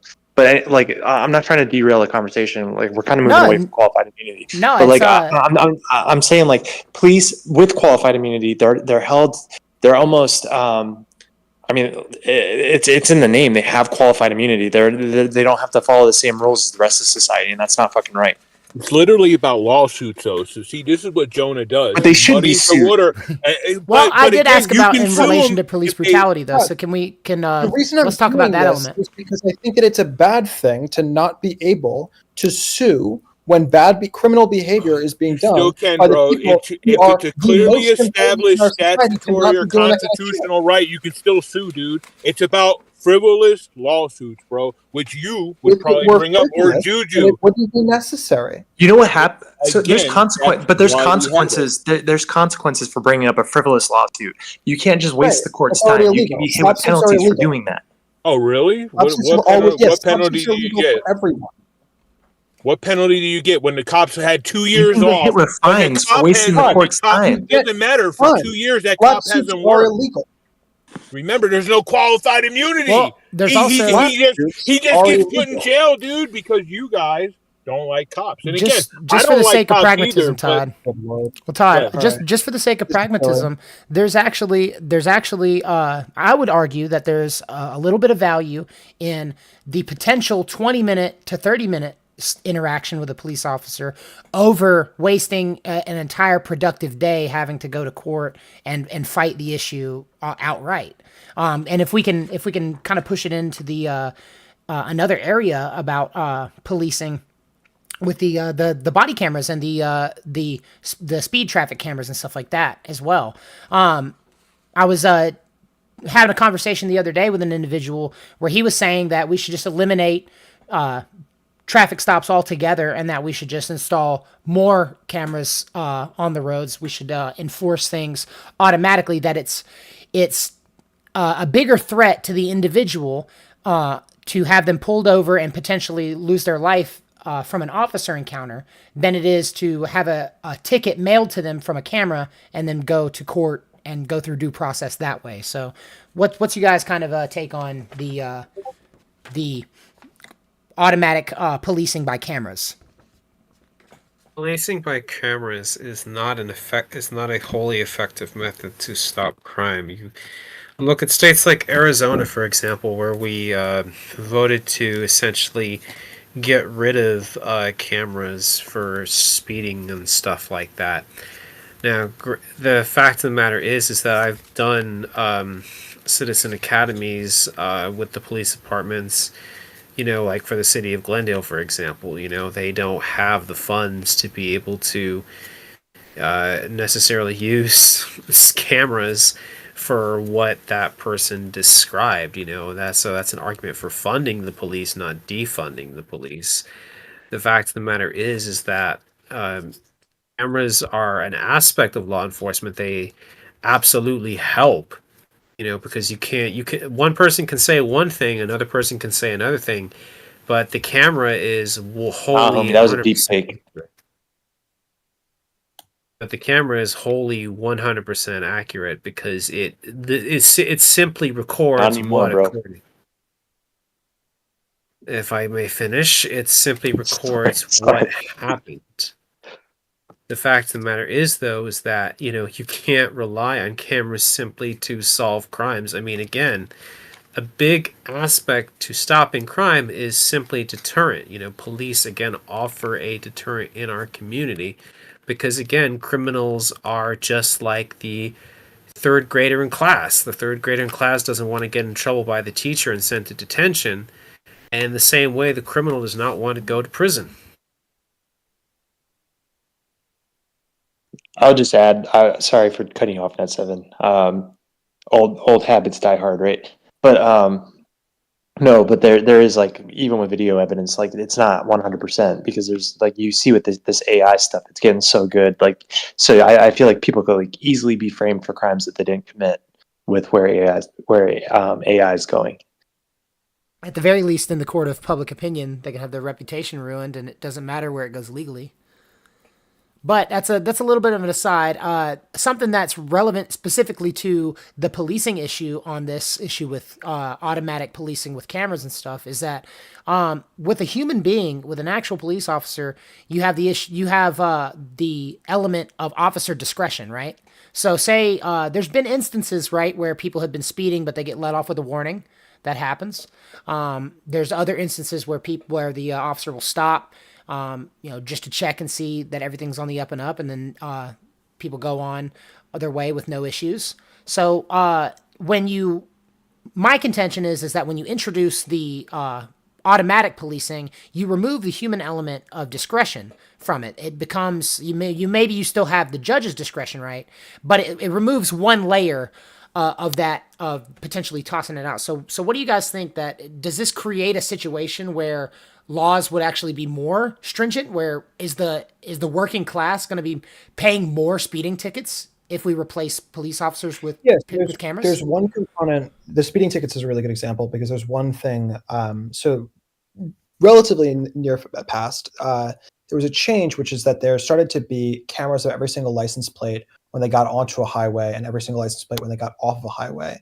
And there was this discussion of whether or not if you are able to calculate that this car traveled a total of 100 miles in a period of an hour, that means they're going 100 miles an hour, right? And so the question is whether or not you should be able to give them a ticket based on the fact that they're going above the speed limit if you weren't actually caught by a cop going over the speed limit. You're just caught in the aggregate by camera. Math, literally the algorithm, right? Just the math of it. Yeah. And so there's this question of whether or not you want that or not. And I think on speeding, I'm probably in support of it. But on other things, I'm not necessarily in support of it, because the truth is that like there are certain crimes that are really, they're crimes because they're being done in public, right? Like the crime of like, I don't want to see you doing certain things in public. I don't want to see you being publicly indecent. I don't want to see you shooting up heroin. I don't want to see you doing all of these different kinds of stuff. And so in that component, like if there are cameras everywhere, you have to ask this sort of this question of like, well, is it really a problem if no one sees it? Is it really a problem if it's not affecting anyone? And in the case of certain crimes, it is, but in other crimes, it's not. So Wally, the camera security state is looking good for you, bro. Man, You thought it was a meme. You were joking, but no, it's actually Jonah says he's in favor of it for speeding. My question is, Jonah, do you think that'll reduce the amount of speeding, or will that just increase the efficiency? Oh, okay. I do think it'll decrease the amount of speeding. I think that speeding is a really big problem. We don't really treat it as much of a problem as it actually is. But I think it's a really big problem in our country. We have we have literally tens of thousands of people who die every single year as a result of car crashes. It's one of the largest reasons for children dying in America. So I think that it's a really big problem, and I think that we treat the act of killing someone in a car, that manslaughter, as a massive crime, but we don't treat the crime of speeding as being a massive thing. And it's a strange thing because, like, if we're talking about criminal behavior from a perspective of the likelihood that they're going to do that same behavior in the future, I would venture to say that someone who has actually killed someone by speeding is a lot less likely to speed in the future, and is therefore a lot less likely to end up killing someone down the line from speeding as frequently as someone who is just a chronic speeder and hasn't actually killed anyone as a result of it. Yeah. Okay, here's the thing. Well, let me come in here real quick and say that it's not the biggest killer of driving. And if you have statistics to counter what I say, bring it up. But the biggest killer when it comes to driving is actually drunk driving. Yeah, and sure. We don't really do enough when it comes to drunk driving. I would say prohibitionists have this right. That when it comes to drinking and driving, we really don't take it seriously until someone gets killed. Because I can walk into your everyday bar, right? And bars are supposed to cut me off if I drink too much. And they're supposed to not let me drive if I'm drinking. But when's the last time a bartender actually stopped a person from drinking and driving? Yeah, I have a hot take. Which is that I don't think that bars should be allowed to have parking lots. Yeah, odds are is that the barmaid, bartender, bar whatever, the staff don't really do anything about it. And good idea, Jonah. We know that when they get on the road, that they automatically possess, give out a risk that they're going to kill someone. But because it's so common, we don't really, we kind of ignore it. The fact of the matter is that driving while intoxicated happens a lot more, I think, than we think it does. Because, sure. Even though we like to pretend that, the question is, like, how do you stop it, right? Well, so how do you think you just get rid of roads and cars, Jonah? Just no roads, no cars. Unironically, Todd, I am in favor of removing cars. I will say, hold on. I sent the thing in. Hold on. No, shut up. Correct yourself. I can walk Either right now. walk it back about qualified immunity. Check the group chat. I was right. You were wrong. So please at least correct yourself. Maybe the mod will. You can still sue when your constitutional or any kind of other statutory right has been violated. So no one said anything to the contrary. No one said that wasn't the case. What I said is that it's a lot harder because you have to prove. Yes, I did. What I said is you have to prove it to a higher legal standard. You have to prove to a level not just that they broke the law, but that they had a reason to know that they were breaking the law and also on top of that, that there was precedent of that having been illegal in the past. And let's be honest here. You know, I know I'm doing a little bit of a home field for the police, but just to be absolutely fair and 100% clear, you know, there are the elements of, you know, police brotherhood. You know, that they have a similar kind of in an ironic way, have a similar kind of mentality about being a rat as like criminals do. So cops don't like a rat any more than a criminal does. So, you know, there's a certain culture, you know, in policing where they protect their own as well. And then that's just an extra hurdle that you have to, which is why you have, you know, internal affairs, you have external policing and independent investigators and stuff like that. But, you know, those are elements that are real. And it seems to me like we need to address some of the core issues. Like I want to kind of go back to this thing of speeding, because I noticed that there was kind of there's a little bit of a blind spot here where I think it's interesting how the ability to speed is not being called into question when we're talking about laws and regulations. We're talking about this is such a really good point. Yeah, we have literally. When I bought my e-bike, which cannot kill people to nearly the same degree as a car can. My e-bike is capped. You literally can't make it go past. I think it's 20 miles an hour when you're not pedaling. That's exactly what I'm talking about, Jonah. Yeah, that's so great. It's weird that we let our cars go 100 go miles over. an hour. Yeah, 80, right? Like they could. 80 could be the hard cap. 60. Here's the thing with speeding, though. Right? As a relatively new driver, something I found very interesting is that, like, you're an asshole if you don't speed. Wait, am I still here? Yeah, you are. Here. Okay, sorry. As a relatively new driver, it's like you're an asshole if you don't speed. It's like if you're not going 5 over the posted limit, then everyone's honking at you and you're just like a dick, and it's like kind of dangerous because then the guy in the F-150 behind you is like tailgating you or trying to overtake in the oncoming lane, right? But then if you go over, it's like you can go 1 over and you could technically get pulled over and ticketed, right? And this is actually relevant even to what we were talking about in the last topic, where I feel like there's this like weird interplay of what's pragmatically true and what's idealistically true. Like, I pragmatically agree with Todd, for example, that like having a gun is a good thing because like the cops will take half an hour to get to you longer if you're in the country, right? Yeah, to be clear, I don't think there's anyone on this panel that disagrees with that. Yeah. But then like idealistically, I like agree with I think it was Juju that's saying that like I couldn't be a cop. Like cops have this like I struggled as a McDonald's cashier dealing with the public, right?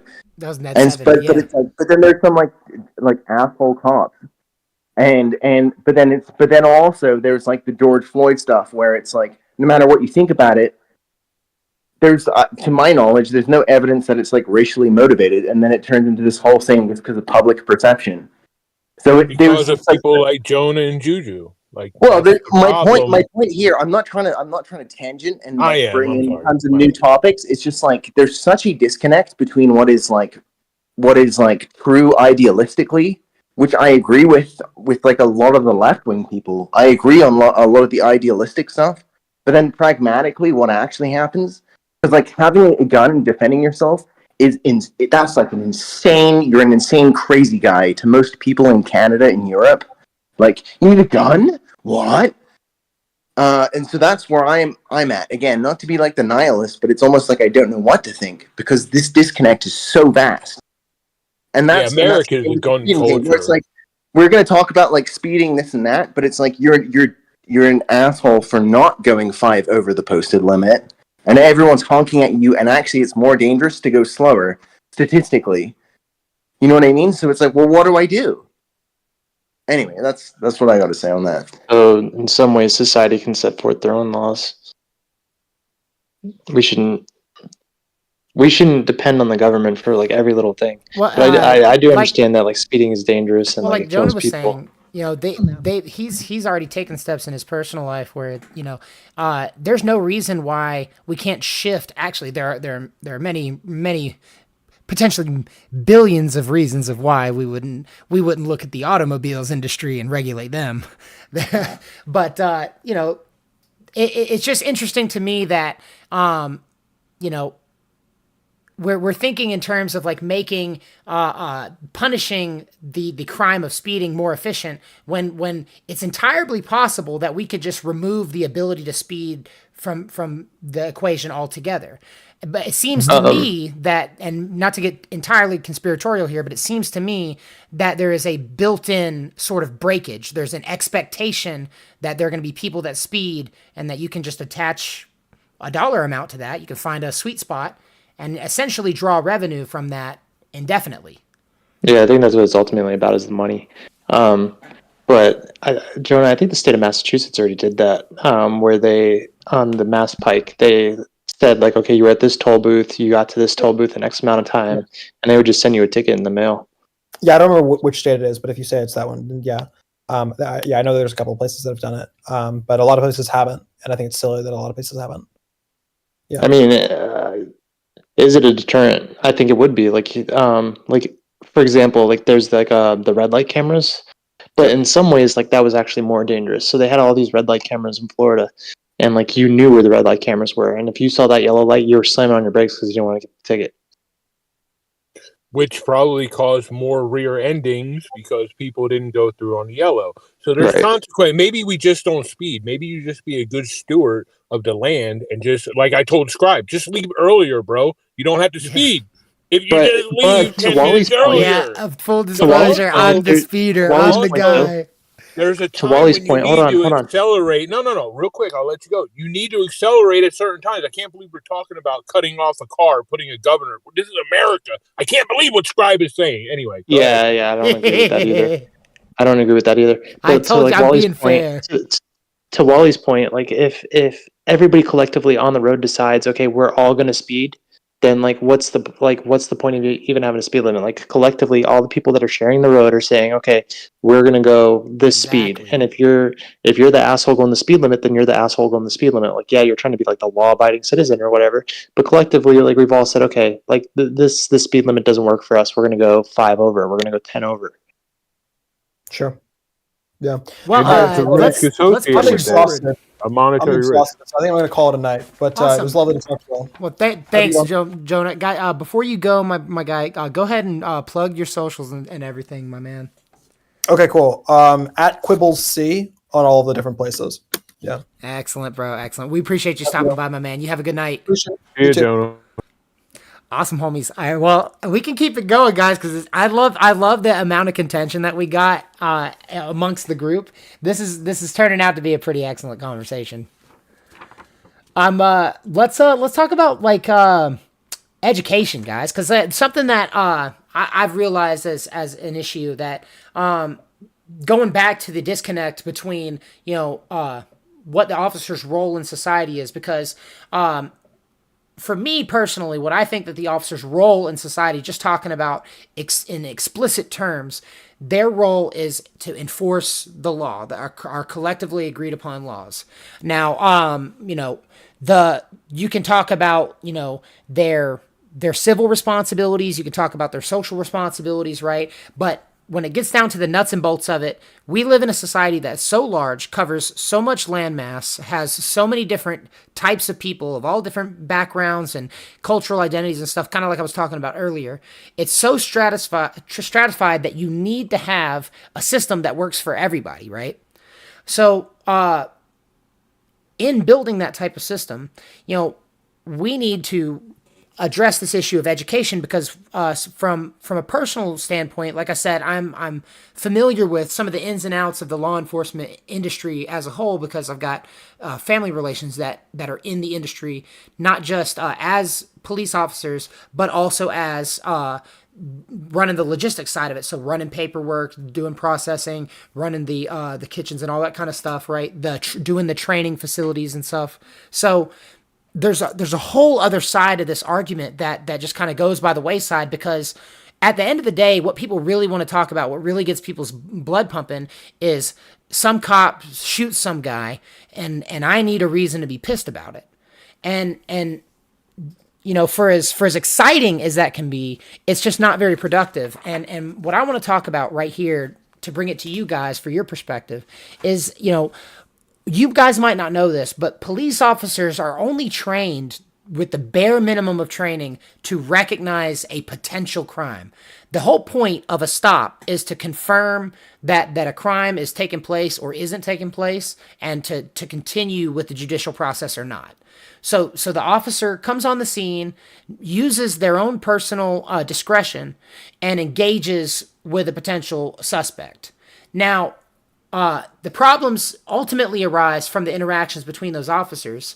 And what I want to ask you guys is, what level of education should an officer have? Because we got to think about practical realities.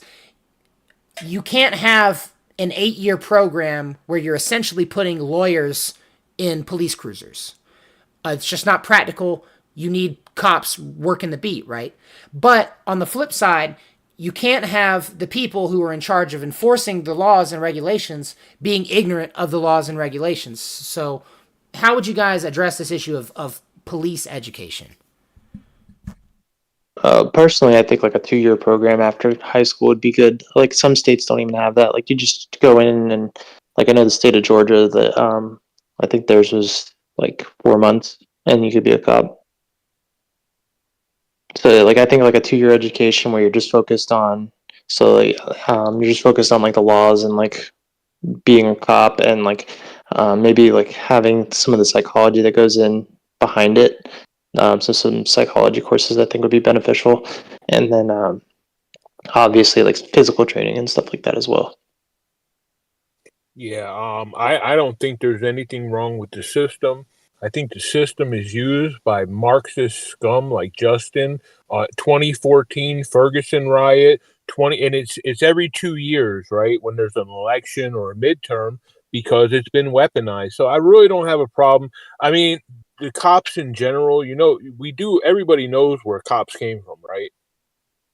Where modern day policing, it comes from slave catchers. So literally cops, that's where you can look it up, Google it. That's why the black community has a problem with cops. It's a historical reference. Basically they were meant, slave catchers would go around and round up slaves and return them to their owners. And that's where modern day policing comes from. But I don't think there's a problem with the Marxists. What the Marxists say. I think I'll put some pushback on that, because you have also situations where, in the West on the frontier, you had like the lawman, you had the sheriff, right? And that's like, generally speaking, the pioneers, were bootstrap type dudes. I don't believe there was so much slavery during that time. 1700s is when the slave patrol started. I don't think anybody went out west. I know they had 1700s, but I know they had like the Chinese on the railroads and all that kind of stuff, and they still had like labor and all that. But yeah, that's the 1860s. But yeah, anyway, but no, that you can look it up. It's a historical fact. Again, that's not why I'm anti. My only opposition to cops is literally, if we have time to play that video, Scribe, it's only 1 minute. They literally are going to be the ones who come and take our guns. And I've told Justin this in 2020. My position has never changed. But I don't think we need more education. I think cops are pretty well, when they get out of the academy, maybe we bump the academy up to 1 year, right? Like state troopers, like they go to Tallahassee in Florida and they have their own academy if you want to be a state trooper, which is more intensive than being a sheriff or a local PD. But I mean, if you're in like a podunk town, I don't think you need more education, right? Speeding is speeding, drugs are drugs. Like they don't really need to know the whole penal code either. And I think you can learn that kind of on the, you know what I mean? Okay. If we're not going to increase education, can we at least do better on like the vetting process? Because I know somebody personally. Well, that's what the problems are. You got people who want to shoot people, and it doesn't matter race. It's not a racial thing. These are people who are literally gun happy, trigger happy. They don't want to fight somebody, right? Sometimes you got to wrestle people. You got to handcuff them. I think a lot of these things we're seeing are literally just people who they wouldn't care if it was a black person or a white person. They're going to shoot. Remember, I've showed you video, Justin, of police brutalizing white people. This is a problem with people who don't need to be cops who are becoming cops. Well, I don't know how we get through that. I don't know how we weed them out, but I know somebody in my personal life that was a cop, and they were 5'4", 120 pounds, And I was like, how the fuck are you going to take down somebody that's 6'5", 280 pounds? With a gun, bro. Taser. Yeah, right. Yeah. And again, and I want to let the cop who is 5'4", 120 pounds, be able to defend himself. Just like I want my daughter, like I want fucking people in my life, the women in my life, to be able to defend themselves too. Right? Not to be going out and shooting people unjustly, but if they have to defend themselves, it'll be lethal. This is actually excellent because I wanted to find a little segue. We'll watch this video here in a second, real quick, Todd. But yeah, it's 1 minute, and this guy does everything wrong in the video. So yeah, it's so scary to me because guns are my number one issue, and I know people are like, "Oh, that's weird," but yeah, that's that's me. Real quick, as a quick aside, because you guys kind of brought it up, I was looking for the perfect segue for it all night, but just to talk about that issue of like the physical capabilities of the officer and like maybe like the fact of the matter is like when an officer is expected to be physical with a criminal or an assailant, right? They should be able to back that up. And maybe the fact of the matter is that there are more officers who have to rely on that element of a gun, right? Because like you guys are saying, maybe they're smaller, maybe they're just less physically capable than the person attacking them, right? But there's ways to mitigate that. I'm sure everybody knows about Ronnie Coleman. Yeah, we're familiar with Ronnie Coleman. Well, but what about him? He was a cop. Yeah. Juju, Wally, are y'all familiar? I'm not.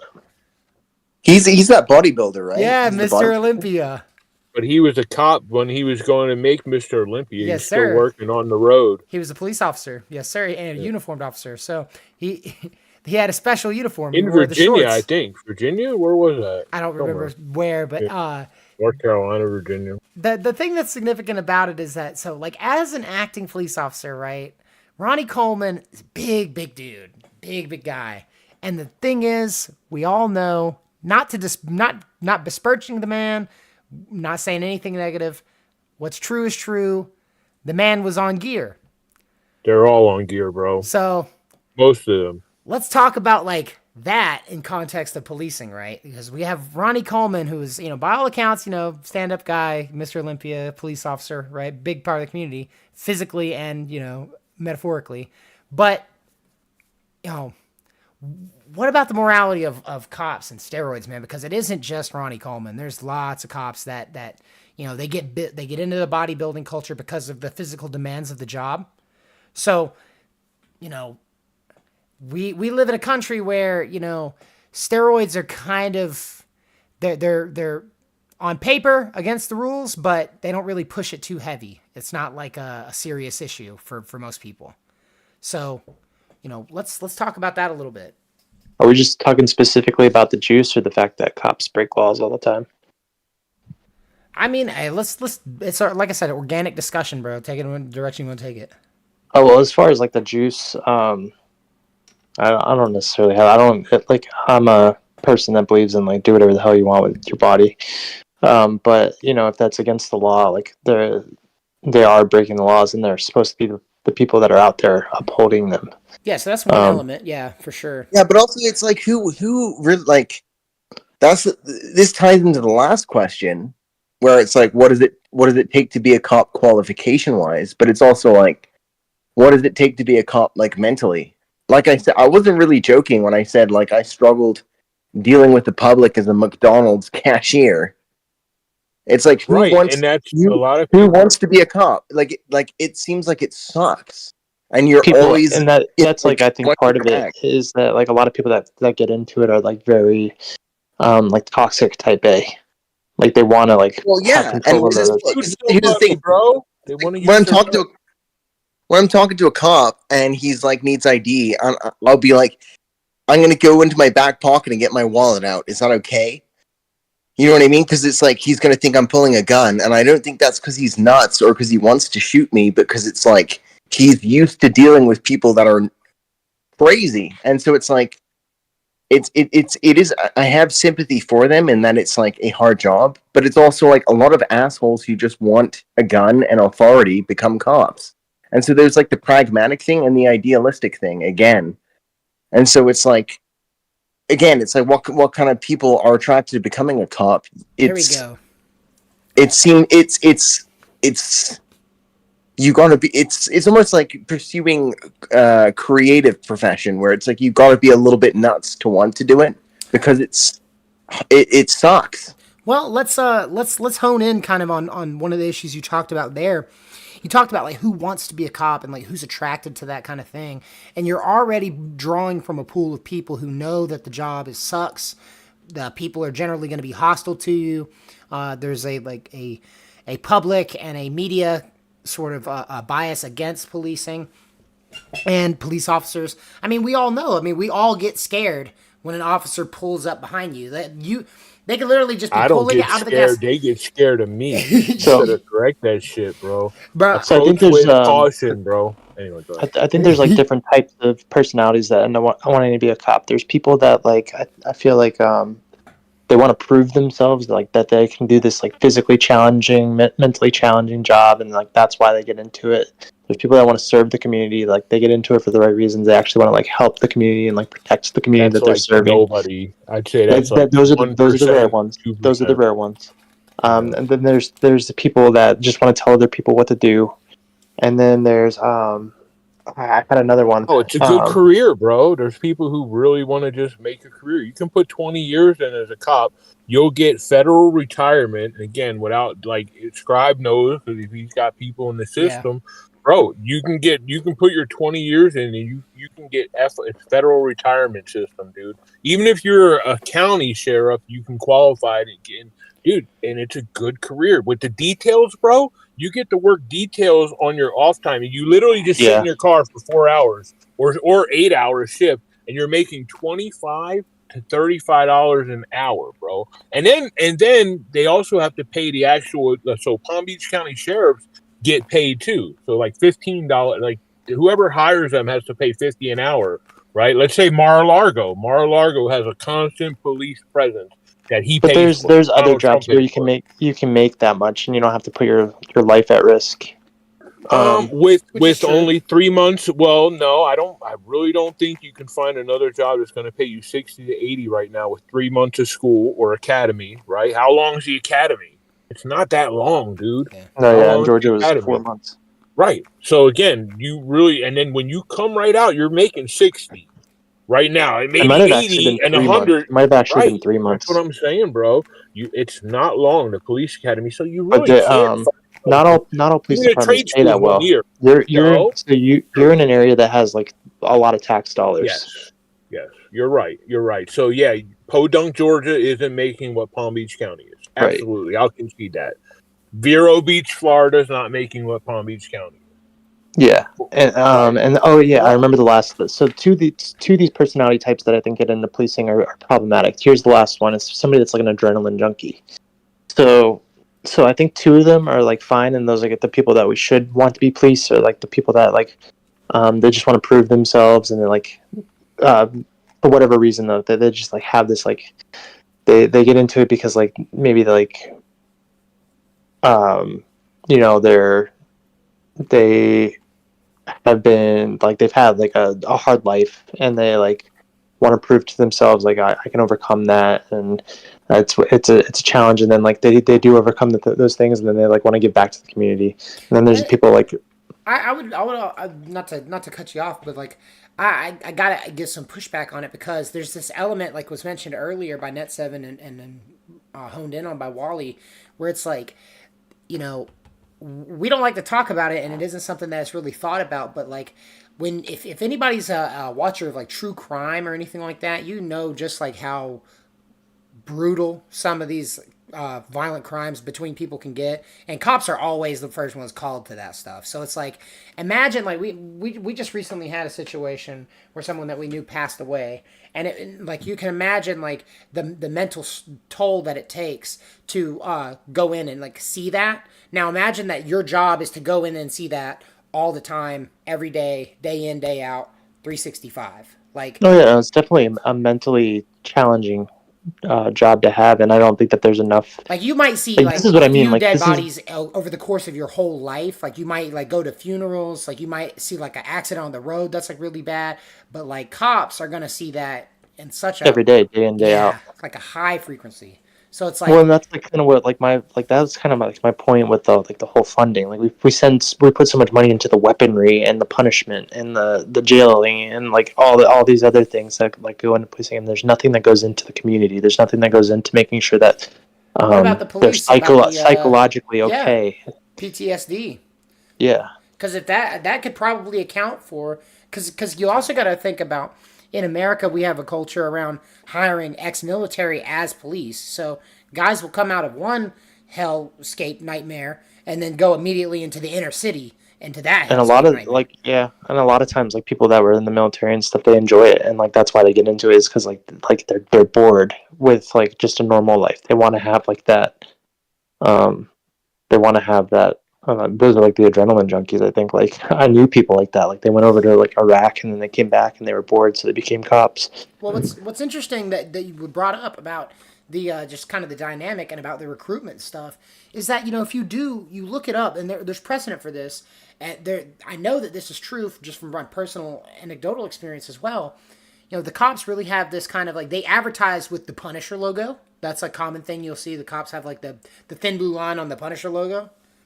And then like you got to think about, like, again, it's cool, it's badass, like I get it, it appeals to like the it's literally the same to me as like the military recruiter saying it's just like Call of Duty, bro.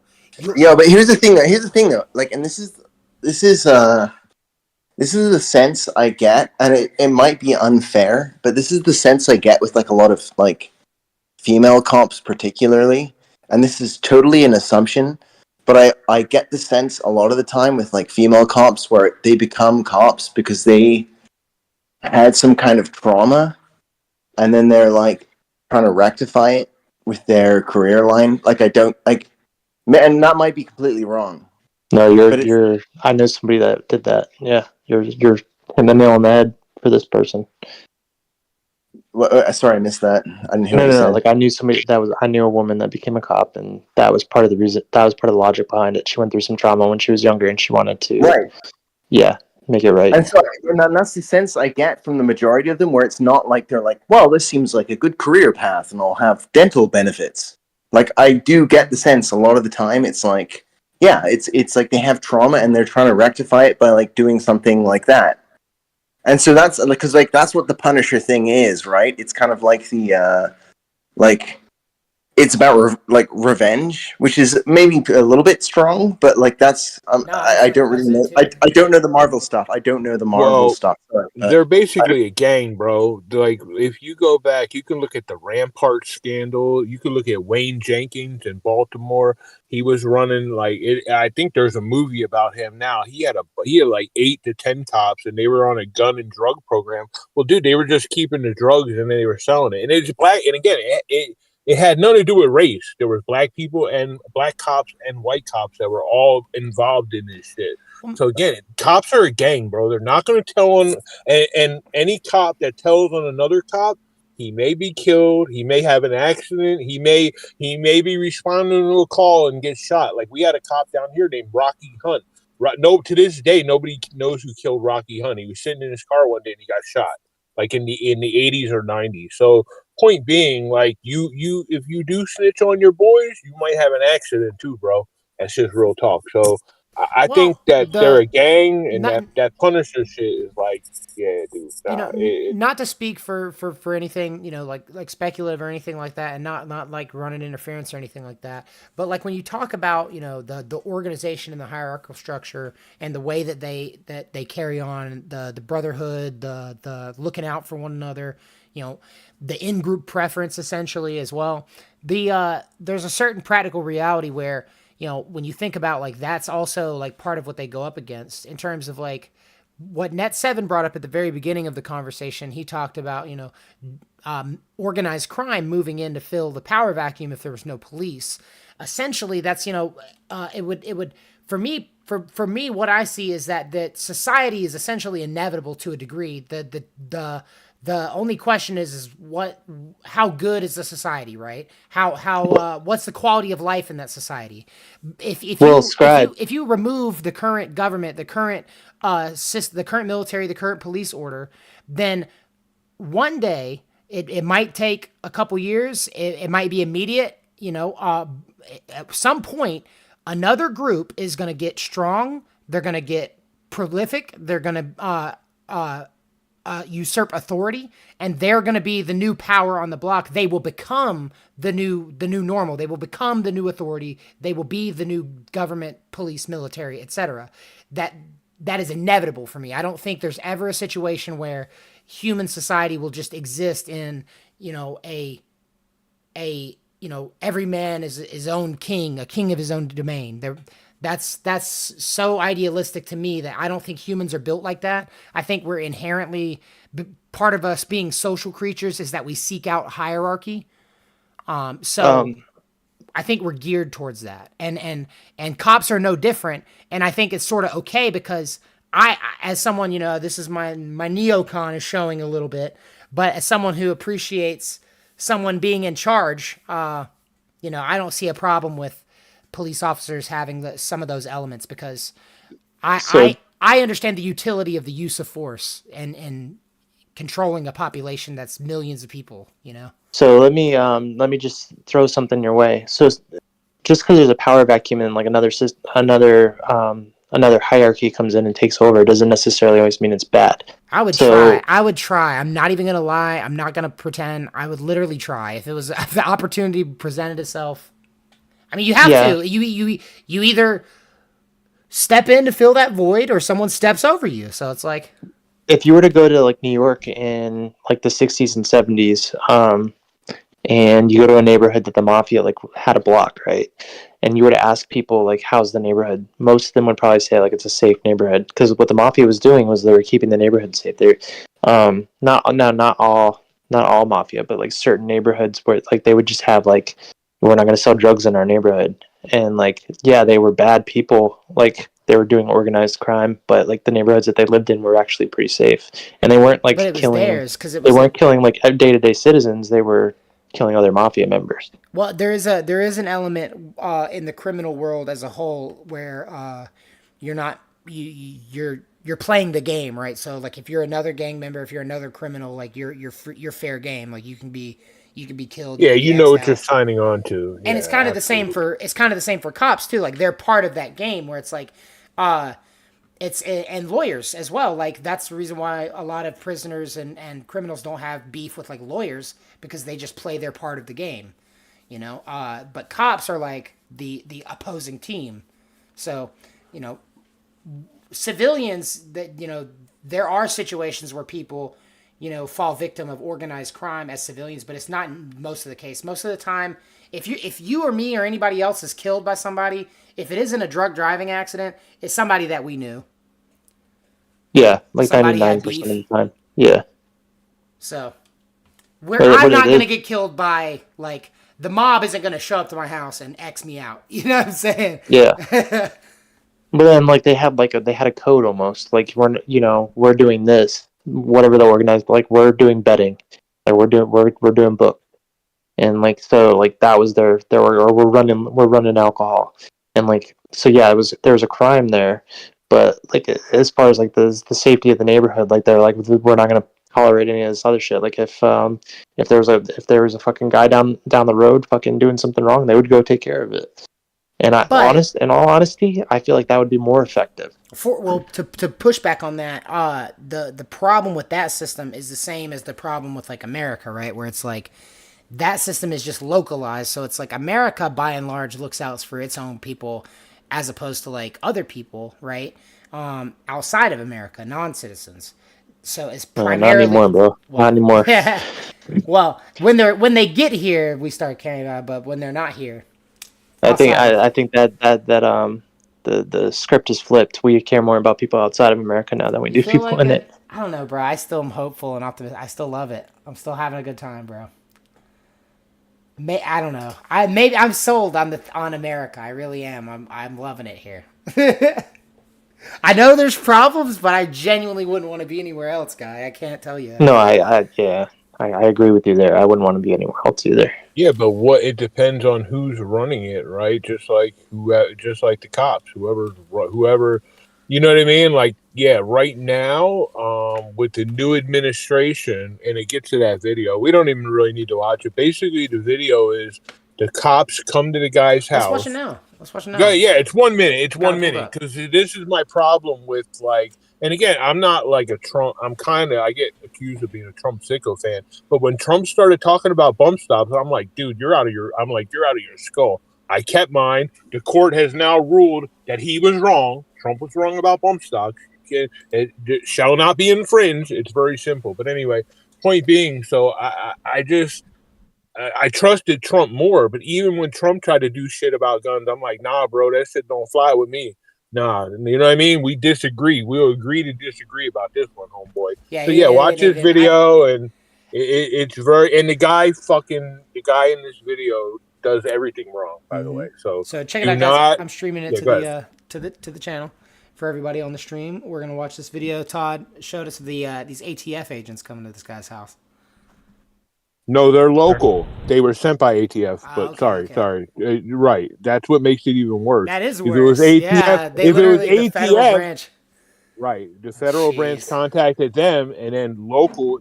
This is my problem. It will always be local who comes for the guns. They're going to use federal may give them the order, but there's not enough federales to round up all the regular folks. But there is enough local law enforcement to do that. So. To be absolutely clear with this too, like this is literally exactly that situation caught in 4K, not in 4K, but is literally it. So it's like there's been a lot of talk, conspiracy theorists have been catching flack ever since Jade Helm about the entire this exact scenario, and I don't know. I knew this was the case with Ruby Ridge. I knew that they would pull this mess with Ruby Ridge, but Yep. I actually did see this video when it first started making its rounds, but let's check it out. Like Todd said, Randy Weaver did nothing wrong. Check it out. Yeah. Okay, that's all I'm doing is verifying that you have it. You got 2 different purchases. Okay. If you have them, I'm out of here. That's how quick it is. Yeah.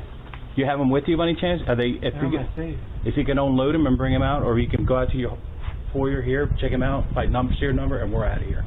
That's it? Yep. That's it. It'll take 5 seconds. The reason we're out here is we're obviously gun violence has been an uptick, so we want to make sure we've been having a lot of issues with straw purchases. So one of the things indicators that we get is somebody makes a large gun purchase, and then a lot of times we've been there like, oh, those guns got taken. We're like. So the idea is when you purchase more than 2 guns at a time, it generates a multiple sale report, and it comes to us, and we have to check them out. Okay. That's all that is. You did nothing wrong. Did absolutely zero. I noticed that you were stopped in Philly, though, right, with one of your guns. Boom. So he first of all, and then he complies. He lets them see the gun. Dude, you tell them to suck a dick. Do you have a warrant to check them? And then you tell them to promptly get the fuck off your property. Now, if you're selling drugs or doing it, if you have shit in your house, don't do that. You know what I mean? I would encourage you to be a law-abiding citizen like myself. But, dude, and 2 guns, dude. You know how many times I bought 2 guns? Justin knows when I first met him, I bought a Taurus 9mm and I bought an AR-15 300 Blackout. I buy 2 guns at a time if I can get a sale. If the manufacturer, if you buy a rifle, we'll throw in a handgun for $200. So, dude, on the 4th of July last year, I bought a shotgun. Dude, I found a shotgun for $175, bro. Chinese shotgun. I don't care, bro. $175. Sign me up. I'll just put it under the bed. I'll just put it on. Wally, we are a gun code, bro. I am a gun. Now, I'll send you a picture of one of my gun safes, bro. It's crazy. Yes, I am a I've seen the gun safe. Nut. I've seen one of the gun safes. It is. I am a gun nut, bro, and it is my number one issue. But the point is, bro. He bought 2 guns. He didn't buy 20 guns. I can even see if you bought 5 guns. But they're telling you now 2 guns makes you a straw purchaser. So this is my problem with local law enforcement. That is it. I'm a I don't even speed no more, man. I don't speed. I told Scribe this last week. I told him, I'm like, bro, just leave earlier. Leave 15 minutes earlier. Yeah, you gotta speed. I'm stopping. So I'm done. It's costly, bro. My last speeding ticket was 2006, bro. And then your insurance goes up. Yeah, it Exactly. does. My insurance is No, so high. I'm hopefully, hand on the Bible, this will be my last speeding ticket. I will pay the damn toll and I will go on my way. I'm hey, let's sorry. go. Please But leave my that's insurance alone. I'm trying really hard. but yeah, we're gonna see Just more of extortion, man. this with cops coming to people's houses, and especially in the run up, and especially with people being labeled as ultra MAGA and all these things. Yeah, we're gonna see this more. I'm surprised I haven't already gotten a visit. That's how I am. I'm shocked, but like I said, I got a Ring doorbell too, so we'll be streaming when they come to my house. I got a couple Ring doorbells, so yeah, we'll have a couple angles of that. You know what I mean? We're gonna have them in 4K if they come through to the house. I probably won't even answer the door. I'll talk to them right through the Ring, because for my safety. Yeah, You that know a what I lot of people mean? are just doing that now, which is, I Yeah. mean, honestly, the Why best would I part. open a door? Yeah. Why would I open a door? You might they notorious always shoot the dog too. Have we noticed that?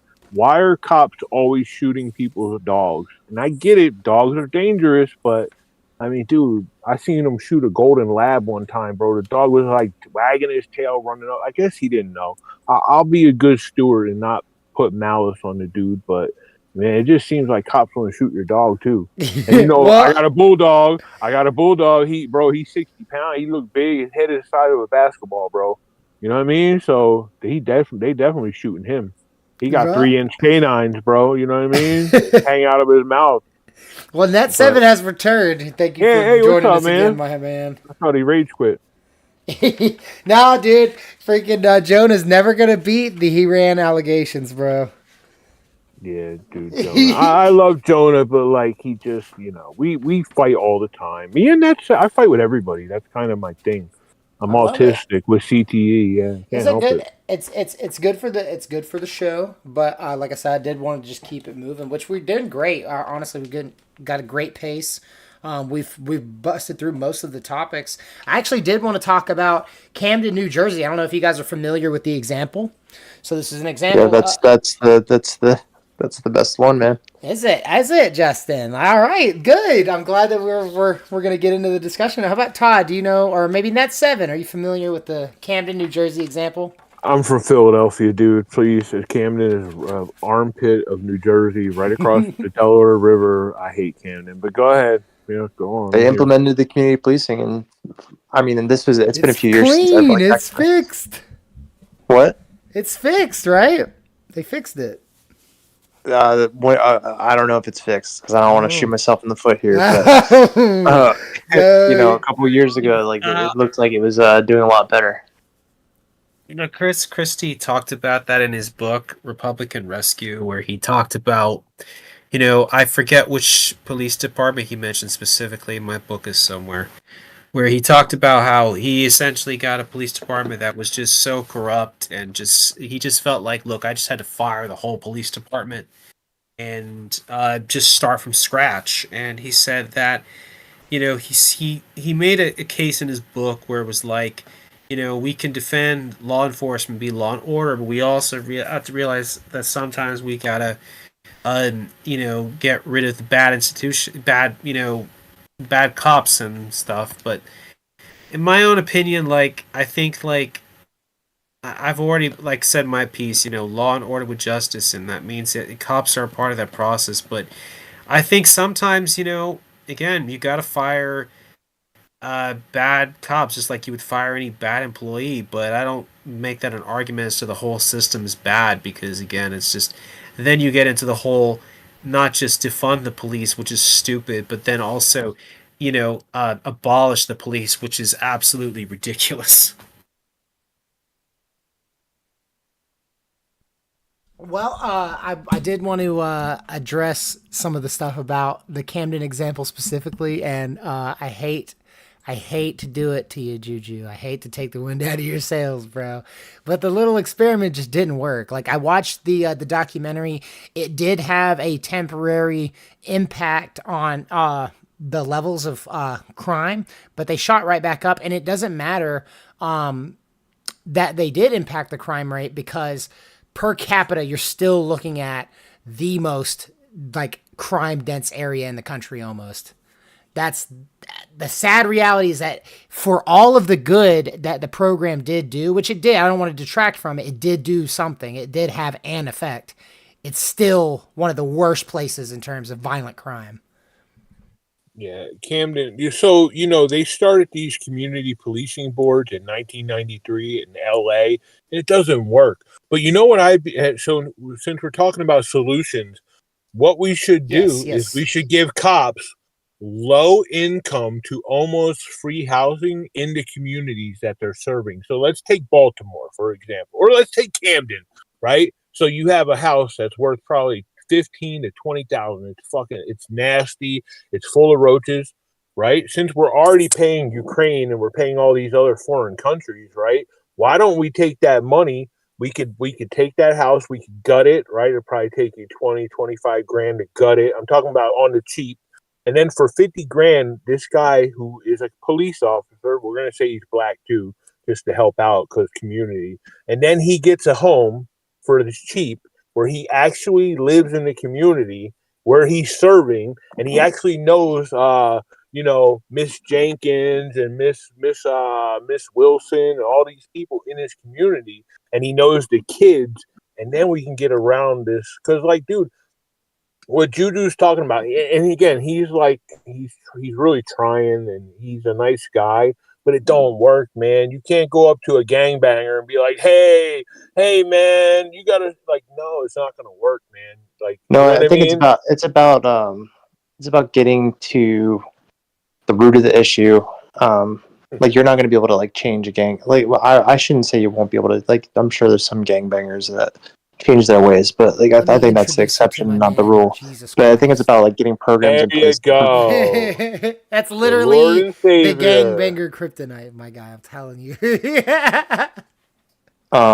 But I think like it's ultimately like we need to do more to like stop the like get the programs in place to help help kids that are at risk of becoming part, like getting sucked into that life.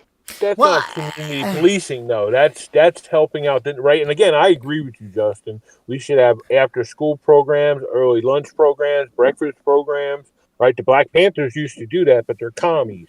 That's my problem with the Black Panther Party. They were communists.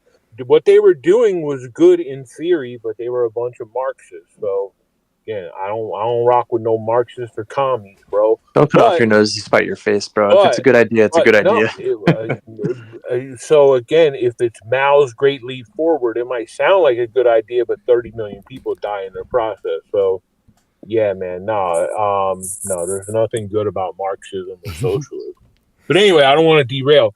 Justin, I want to hear more. You're I want to right. hear more from Justin about like defend the point on community policing. I'm surprised you're giving it up on it a little easy for me. Defend the position, and see Jonah.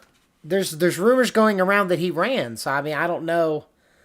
You're kind of on your own. It's not a rumor. We watched him run in 4K. He rage quit. Total rage quit. Total Todd victory as usual. I stay winning. Anyway, I think that nobody can let you have it. They have to idea, stay the whole time, Todd, or else you get I think like the whole idea of like kind of like what Todd's saying, like that would be a good idea. Like having the cops live in the communities that they're serving, and like, I think that's like the whole idea behind it. But like it's to stop having like, part of the problem is that like police are already in like an adversarial position. So if you actually know the people that like you're like, if you're part of the community that you're serving, and like you have like personal relationships with like most of the people in the community, and like when something does go awry, I feel like it's easier to like have a conversation and talk somebody down rather than like have to already go to like an extreme measure. And then it's also harder for for a cop to want to use use of force when he actually knows the person that he's gonna have to use of force against. When you're kind of detached from it, like it's just somebody, like some random guy that you're pulling over, like you don't know anything about this person, they don't know anything about you. You have to assume that to that point, bro. Not to cut you off, but to add to your point, from an anecdote, officers have basic training in delivering babies in case there's like a situation where they pull up on somebody speeding and there's like a pregnancy and they're going to the hospital or something. And if need be, most officers are actually capable of delivering the baby in the car. And that actually happened to someone in my family. They pulled somebody over for speeding. Turns out the baby's head was already out. Like there was no getting to the hospital. He said, "Stop, we're going to do this right here." Delivered the baby. The guy that he had pulled over was actually a guy that he had known previously. He was repeat offender, dealing drugs, running around town, problem citizen, right? But after that day, both the officer's relationship and the guy's relationship improved to the point where the guy actually straightened up. And there's some influences obviously with, having a child and stuff like that. But to your point, like I said, when you have those ties to the community, it does create situations where, an officer is able to talk someone down or out of a situation, or maybe they can, maybe they are breaking the rules or something like that, and they can use their discretion to kind of give them a pass or let them off with a warning or something like that because they know what's going on. But the more that because the major issue with that in our society, bro, is that we just don't have like small town USA I was gonna say that's in small towns, bro. Like where I'm from, the guy's dad was a cop, then he becomes a cop, or they have a county job like dog catcher or meter maid or something. So yeah, but like in Palm Beach County or Fort Lauderdale or Miami, you just can't. You literally can't know all the people. Millions of people. You got millions of people in each one of all those the tourists, like right. So it makes it harder. But I just think we need good cops. I think we need cops who don't want to shoot people. Right. In my society, you won't be allowed to leave the city that you live in without a permit. Right, so. 15-minute city. That's coming. Coming after they cancel the election next year, bro. Yep. Bro, I'm sorry. I'm about to betray my my schemes here. Really, like I personally am like not as gun shy about the surveillance state. I'm really not. I'm not even like. Oh, I gotta go. I knew you're cutting out, bro. You're cutting out. I want it. I want the smoke, Todd. Let's run it for the show. Run it, bro. What you got? All right. Just my example here. Just my example. I love true crime. I'm one of those true crime junkies. I watch it all the time when I'm riding around to different jobs and stuff. And there was this one case in particular. I can't remember the name of the guy that was in it, but I remember the case details in particular because this case was significant in that the entirety of the situation was caught on camera except for the murder. So like the before and after, for like multiple hours, we're talking about like upwards of 12 hours on either side of the crime, was all recorded. And the reason why is because the guy was in Las Vegas and he was living in a hotel. He was like just paying, like renting out a hotel room essentially. And he was hooking up with girls on Tinder. He was meeting girls, going down to one of the hotel bars, maybe going down the street to one of their bars, going to the casinos and hanging out with them on dates and stuff, and then bringing them back up to his room. But because of his location, he's out in Vegas, right? There's freaking street cameras everywhere. Like every inch of the street has cameras on it. The lobby of the hotels got cameras. The hallways of the hotels got cameras. The elevators got cameras. He is caught in 4K meeting up with his victim, going on the date, being in the date in the restaurant with her for hours, all on camera, the whole time. Walking back with his date on the street to his room, all on camera, goes into his room. They're both in his room for like 8 hours. He leaves the room by himself, looking kind of disheveled and crazy looking, goes down to the hotel lobby, the gift shop, buys 2 big pieces of luggage, goes back upstairs, is in there for about 45 minutes, comes back out with the luggage, loads the luggage up in a taxi, and then leaves. All of it caught on camera. And the thing is like, you didn't have to be inside the guy's house. You didn't have to know, like, see the crime happen to, it's like, boom, gotcha, you're done for. Well, she was inside the luggage, right? Yeah. Person. Yep. Right. So and they were able to know that because of, like, they Right. had basically every single one of the connecting details. Like, they could get the license plate from the taxi, so they would know exactly which taxi it was. You know, they could know where he went. You know, all of that stuff, and that's exactly what they did. They got the suitcases. They got the girl. You know, obviously it was exactly what it sounds like. You know, and then they got the dude, and they picked the guy up on his second date. He was working on what? On his second, another date second after? murder. Oh yeah, no, Yeah. yeah. I was like, Immediately. she's dead. Immediately. I'm like, necrophilia. Bro. No, dude. No. So listen. Immediately left that murder, went on another date, and like because they had all of that so quickly, like the girl, you know, was obviously reported missing very promptly, and you know it all worked out. It was like a perfect storm, but you know. That circumstance where it was just like all of these cameras were all in public locations. You know, they were in businesses, they were on the street corners. You know, there was no like real violation of the person's privacy or sovereignty or anything like that. You know, so it's like, you know, well, it's already being violated, bro. It's being violated on every level. Even my Ring camera is violating my neighbor's sovereignty.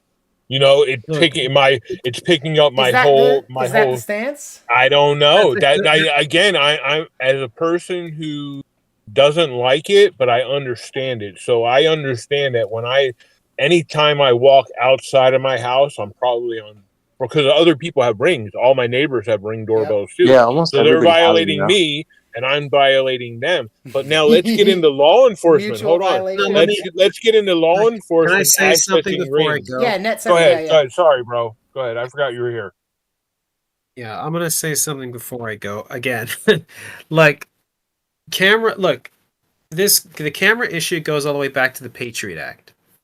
People complained about the Patriot Act, but the reality is that what did the Patriot Act do?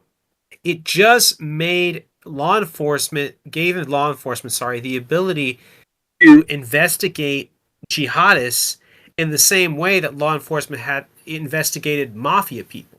That's all it did. No, bro. People complain No, wrong. No, Just because you your can't boy leave Bush after that. wrote it. You cannot leave after people that. complain about nice people then try. complain about cameras. Don't give me the BS. Everyone knows it. But I'm gonna finish my point and then go. Snowden is a fucking patriot. Someone invited You me are to not something else. leaving. Keep him here. Fucking lock that door. Lock that fucking door. It is, Don't let bro. him out. And you are sitting Don't right let here. him out. I am going to be waterboarded and forced to stay. I'm hacking What his the system Patriot right Act now. Bro. allowed. The Patriot Act allowed waterboarding, dude. I got Come your on, Discord bro. token, that was bro. a I'm good already thing. in your IP. It's already over. But just like to finish it though, like people do the camera issue and like, oh no, the cameras are gonna violate my civil liberties. How many crimes have the police been able to solve when witnesses wouldn't talk or didn't have enough information because of a camera? The fact of the matter is that yes, unfortunately, cameras have the bad effect in that police are now trying to over rely on them, to where now it's made police less skilled at what they used to do, which was old school investigating. So I don't want us to over rely on cameras to the point where we think, oh well, because the camera doesn't change its story, because the camera doesn't forget things, because the camera doesn't lie. That doesn't mean that police should not forget how to do the classic old school investigate a crime and witnesses and stuff like that. But at the end of the day, a camera does help assist cops. It's not the one catch-all. But a camera is extremely critical sometimes because you have to admit, there are some crimes that would have been unsolved had not a camera caught someone at a certain place at a certain time and challenge that person's story and solve the murder or a rape or something like that. So that's something my as take. simple as like they The stopped at a gas neocon station. shitting on due process. Wow, what a surprise. Dude, they literally were collecting private information from Americans who were not under criminal investigation, dude. No, bro. And that's me. Yes, I'm not you know under how many criminal investigation, bro. people literally are calling for the destruction of the process. United States. I So don't- thank God for the fucking You're Patriot allowed. Act. Bro. You're allowed. That's called free speech. If you're an American, Free you're speech. allowed. No. Free speech is like, I don't like you saying to representative. You know what free speech is not? I want to destroy America, just like Hassan Piker. Okay, that's not free speech. Thank you. That is Hassan Due to Piker. TOS, I'm not going to I'm get coming into to this kill free you. sport, the free speech part. Because I'm definitely going to violate TOS. I'm gonna kill you at Los Angeles at your house. And the guy's like, "Hey, you mean the rank?" No, in real life. No, in real life. Yeah, dude. I mean, it reduced the checks and balances of government guys, have a good one. oversight, public accountability, the Not only ability to that, challenge government search in court. he There's left. so much stuff. Of course he left. He He has left. to leave. He has to leave, dude. You He knew it was do about not to want to happen. get into it. He This knew it is was like about to happen. this is like Scribe arguing religion. It's like, he knows this stuff. Yeah, you don't want to bring up Patriot Act with me, buddy. I was around when it was written. But Well, anyway, think about. Okay, so they No, have bro, I all of referenced this it. I remember information. Patriot Act, Jade Helm, all that stuff. I was like, yeah, I was I'm like surprised baby. you knew about Randy Weaver too. I and was, Ruby I Ridge. was, yeah, bro. I was baby Wow. conspiracy theorist, bro. Like I was back on like I had Why'd you unsupervised stop? access to the How did you internet. stop? And what made you stop? I didn't. Why? How did you? I never stopped. I didn't Oh. stop. I didn't. It didn't stop, stop, bro. Once you take the pill, you don't untake the Right. pill. You don't. I evolved. You can't go back into the Matrix. No, Bro, but you know. Once you know, you know. There's no fucking. What's the saying? remember going There's no down putting to the shit back in the library. horse. I'm like And the Agent looking up the Smith jam- that broke away, like, because that's the thing about the Matrix. That's the Agent thing Smith. about the Matrix, bro. It's like, bro, all right, this is a side tangent. It's crazy, but it's like we're wrapping up at the end of the show anyway. But I know you got to go for your bulldog here in a second. But Yeah, I gotta run them out 11 o'clock, dude. It's like having a kid. I can't wait to drop the channel. No, Go you're ahead. good, I bro. don't want to derail. Go ahead. That's the thing about the Matrix, guys. It's like, so if you guys pay very close attention next time you watch the Matrix on the annual watch party, I know we all do it. It's a tradition. But the next time you guys watch the Matrix, pay attention very closely. Like we all like have this meme of like Agent Smith being like the tool of the system, right? He's the guy enforcing the Matrix's rule on everyone else, right? But actually, Agent Smith is a free agent. He's a free radical within the system, and you can tell there's like subtle cues to it throughout the movie. There's the first time he's interrogating Neo. He's alone in the room with Neo, and he's saying, or it might have been Morpheus. Either way, he's interrogating him. It's Neo, I think, but he's alone in the room interrogating him, and he pulls his earpiece out.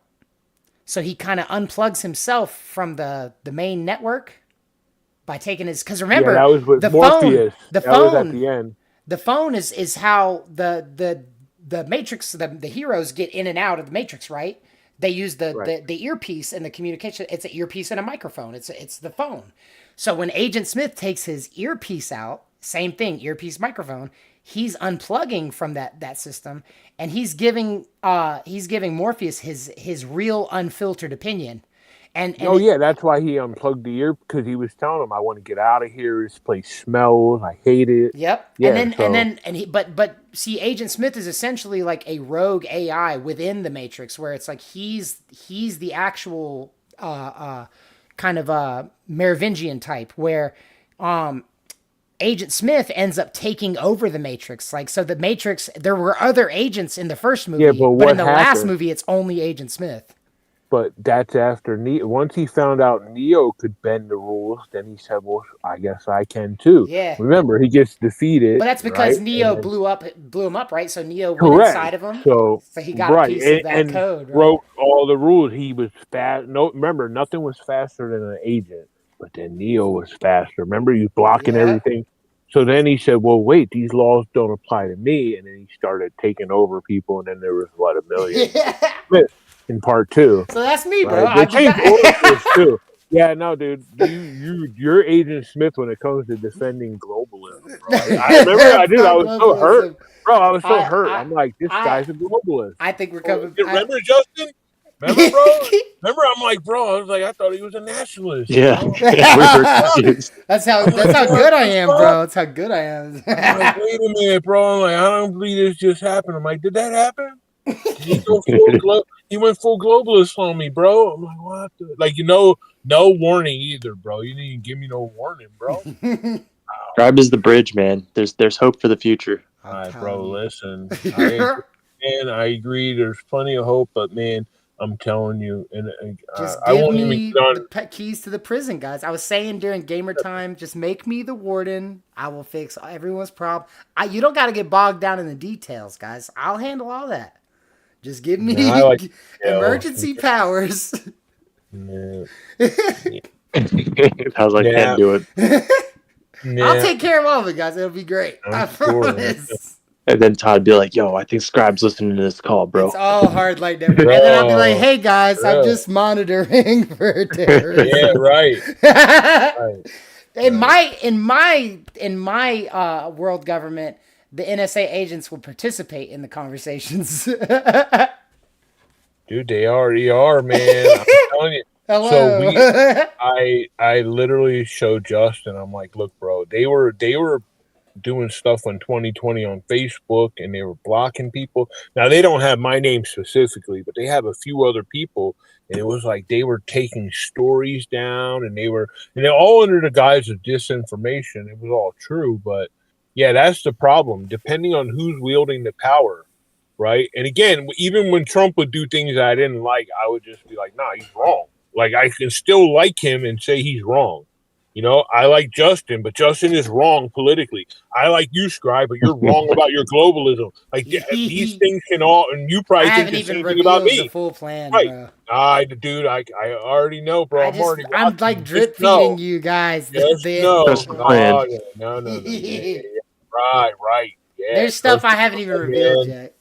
Bro, wait until this next Q drop, bro. Yeah. Q's gonna reveal himself, bro. Q is gonna reveal himself. I love it.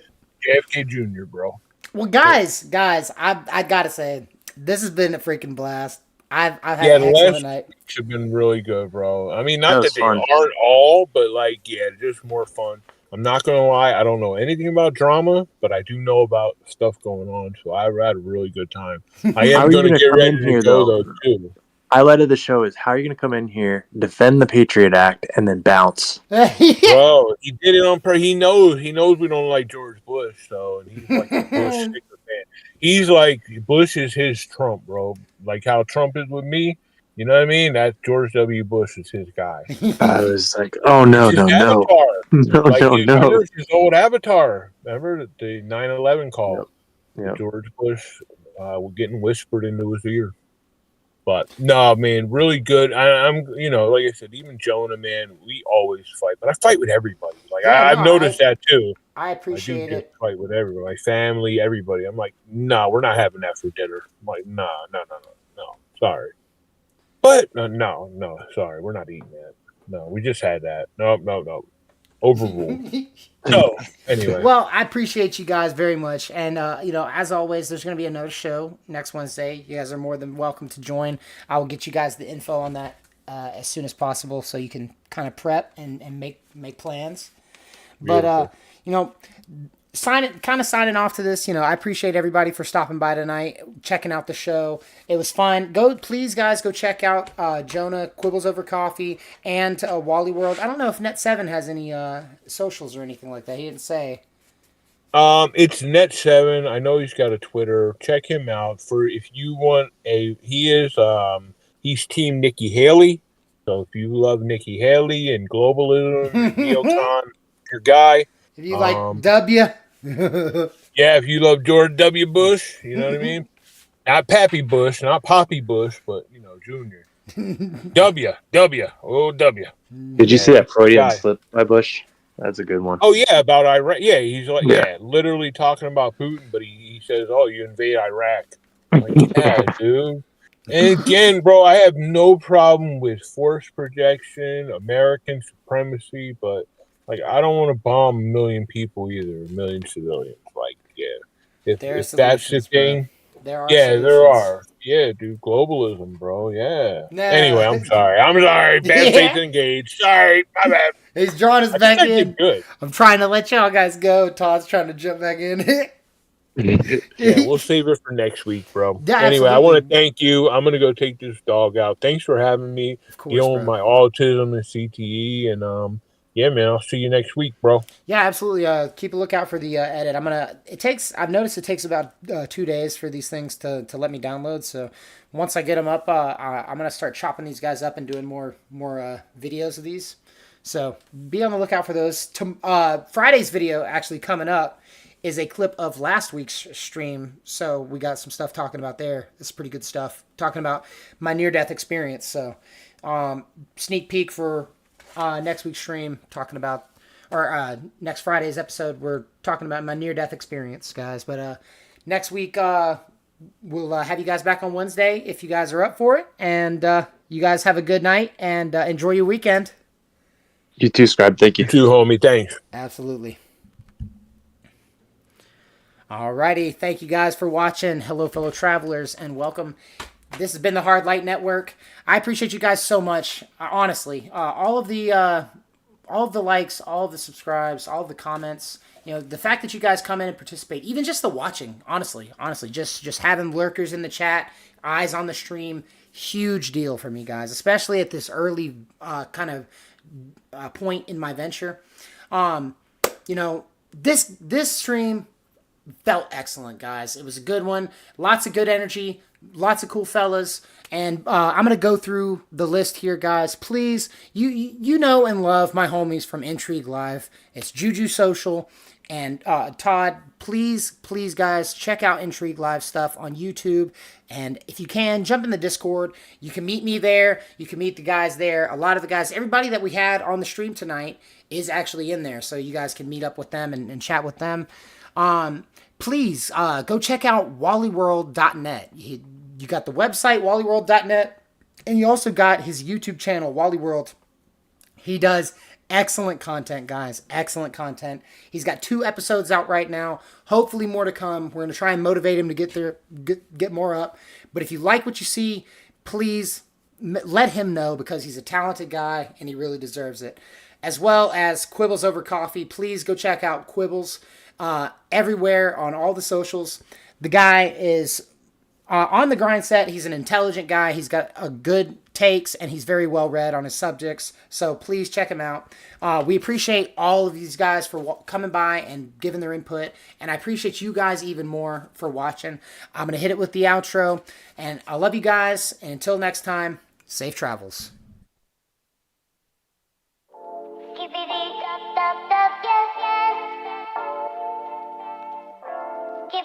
dub dub dub, yes yes. Skibbity dub deep dub deep. Skibbity dub dub dub, yes yes. Skibbity dub dub dub, yes yes. Skibbity dub dub dub, yes yes. Skibbity dub deep deep deep. Skibbity dub dub dub, yes yes. Skibbity dub deep deep.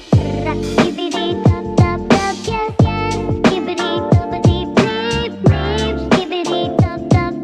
Clean hater had nobody. Skibbity dub dub dub, yes yes. Skibbity dub deep deep. Skibbity.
Skibidi dum dum dum, yes, yes, skibidi double indeed, skibidi dum dum dum, yes, yes, skibidi skibidi.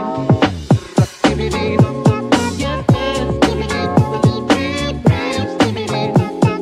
Wanna see you wake your body. My style is ridiculous, ridiculous, ridiculous. My style is ridiculous, ridiculous, ridiculous. Skibidi style is ridiculous, ridiculous, ridiculous. Style is ridiculous, ridiculous. Skibidi dum dum dum, yes, yes. Skibidi dum dum dum, yes, yes. Skibidi double deep, double deep. Skibidi dum dum dum, yes, yes. Skibidi dum dum dum, yes, yes. Skibidi dum dum dum, yes, yes. Skibidi double deep, deep, deep. Skibidi dum dum dum, yes, yes. Skibidi double deep, double deep. Skibidi dum dum dum, yes, yes. Skibidi double deep, deep, deep. Skibidi dum dum dum, bring Skibidi dum dum dum, yes, yes. Skibidi double indeed, deep. Skibidi dum dum dum, yes, yes. Skibidi skibidi. Skibidi dum dum dum, yes, yes. Skibidi double indeed, deep. Skibidi dum dum. Wanna see you wake your body. My style is ridiculous, ridiculous, ridiculous. Style is ridiculous, ridiculous. Can't hurt nobody. My style is ridiculous, ridiculous, ridiculous. Style is ridiculous, ridiculous. You wake your body.